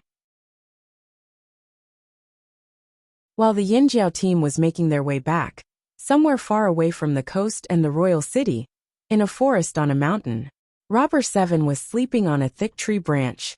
After stealing the chief's bone lock from Yinjiao, Robber 7 had avoided Yinjiao's team and hid here. Before this, he had spread the news to the rest of the robbers, letting them know that he, Robber 7, had stolen Xi's chief's bone lock again. Robber 7 was waiting for Yinjiao to leave before he came out to stir up trouble. By then, he wouldn't have to worry about anything. Other than Xiaoxian, Robber 7 wasn't afraid of anyone. Although Gan Xia gave him a dangerous feeling, Robber 7 believed that if he could avoid him once, he could do it again. Gan Xia was nothing, Robber 7 thought. With that in mind, Robber 7 lived a peaceful life. Every day, he would hide in the forest and sleep, counting the time in boredom. An eagle's cry jolted Robber 7 out of his reverie. He knew all the birds that frequented the mountains, but the eagle's cry didn't belong to any of the species that would normally appear in the mountains. Moreover, this eagle's cry was familiar to Robber 7. He thought of the eagle from the Flaming Horn tribe, but he didn't think it was possible. He had already hidden so far away. How could he still hear it? Cautiously, Robber 7 flipped open the branches above him and observed the situation in the sky through the small gaps between the leaves.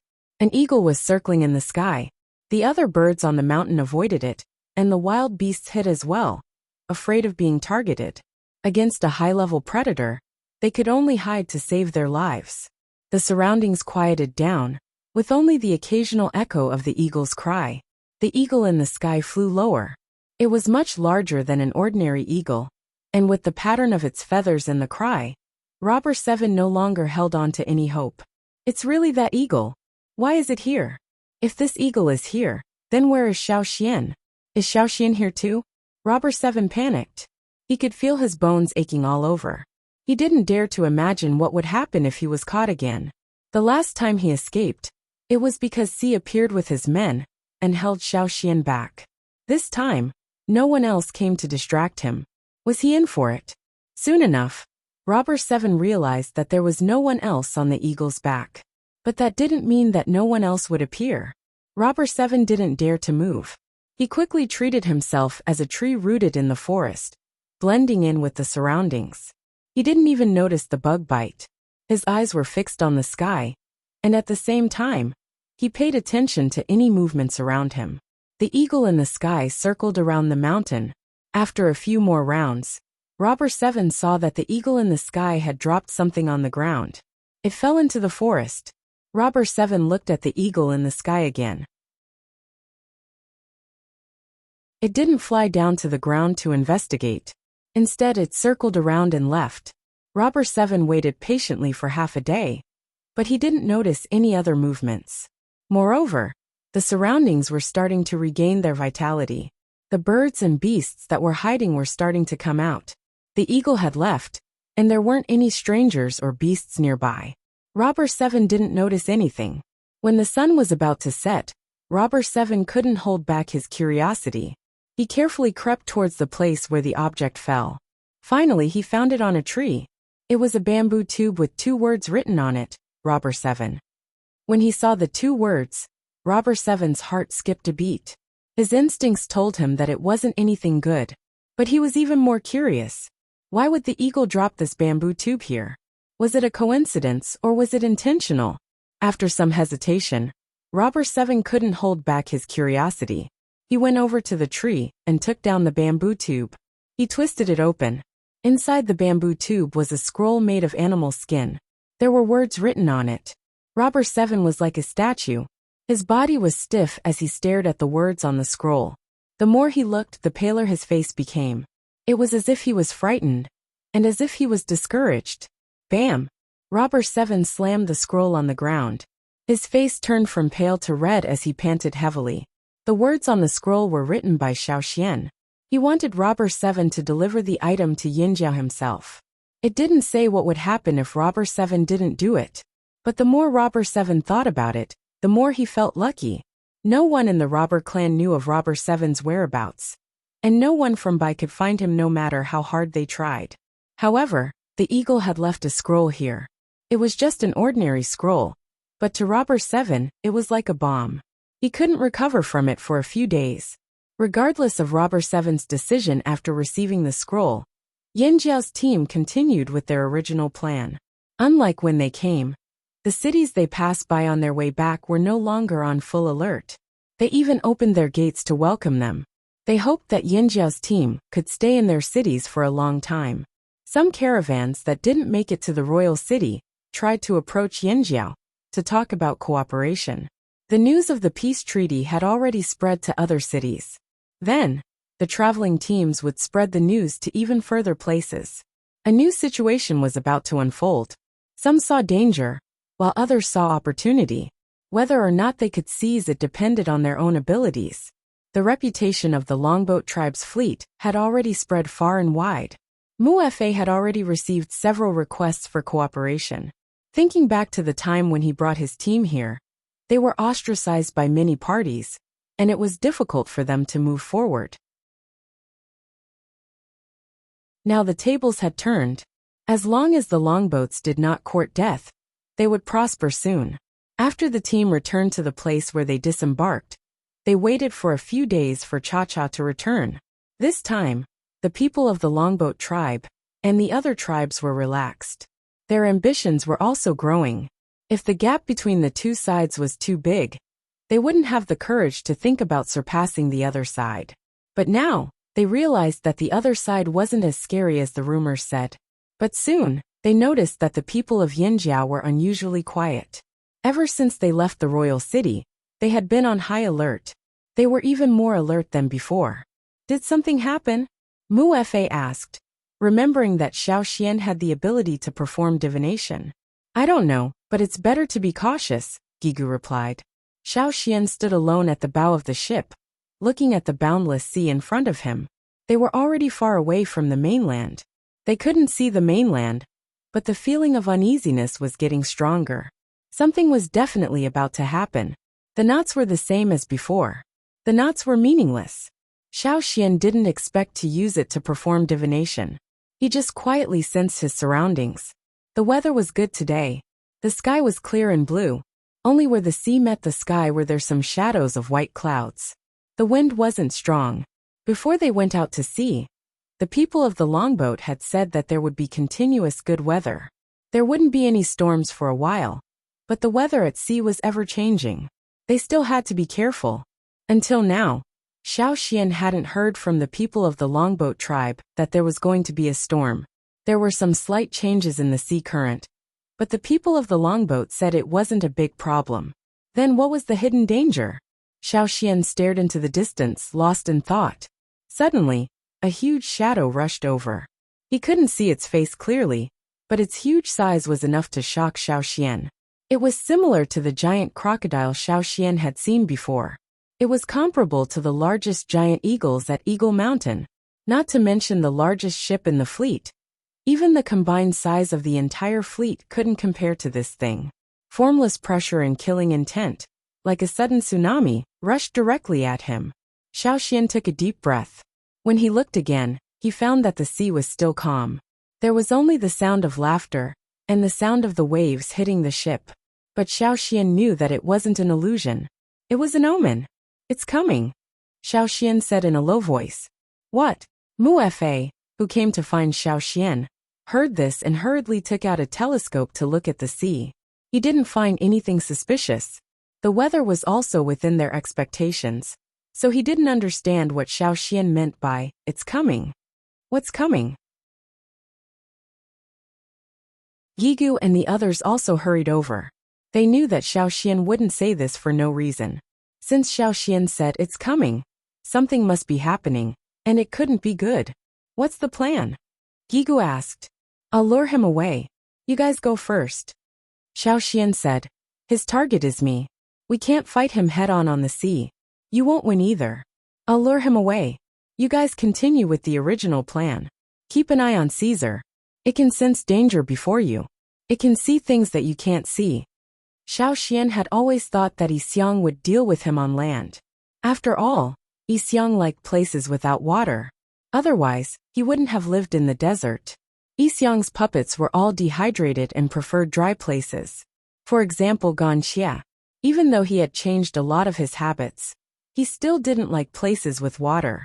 He didn't like to leave the cabin when he was at sea. The corpse-like puppets in the desert should be the same. Xiao Xian had been on guard when they were heading to the royal city. He had also made preparations on the way from the royal city to the coast.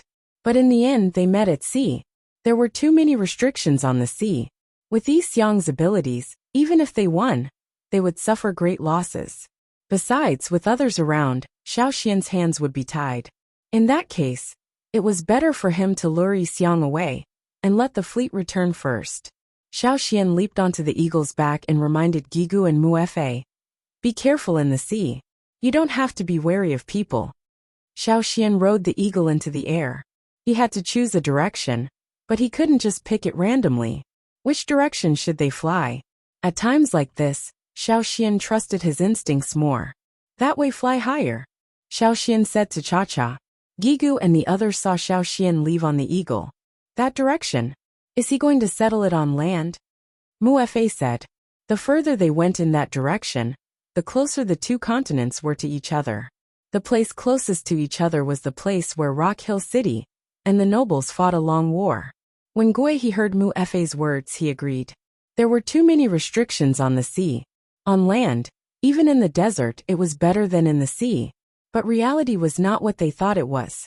When Xiaoxian made his choice, his first thought was not Muefe's guess. He felt that there was a chance of survival there. It was a gut feeling. Secondly, Xiaoxian thought of all sorts of ways to deal with Yi Xiang. It would be best if they could get on land earlier. To the desert or somewhere else. You're tuning in to the Li Mei's Wuxia Whispers YouTube channel. We're so grateful for your support. And don't forget to subscribe to join us on this incredible journey through captivating stories. Your generosity through donations truly makes a world of difference, as it's the primary source of revenue that allows me to expand and enhance this channel for you. Thank you from the bottom of my heart for being a part of this adventure.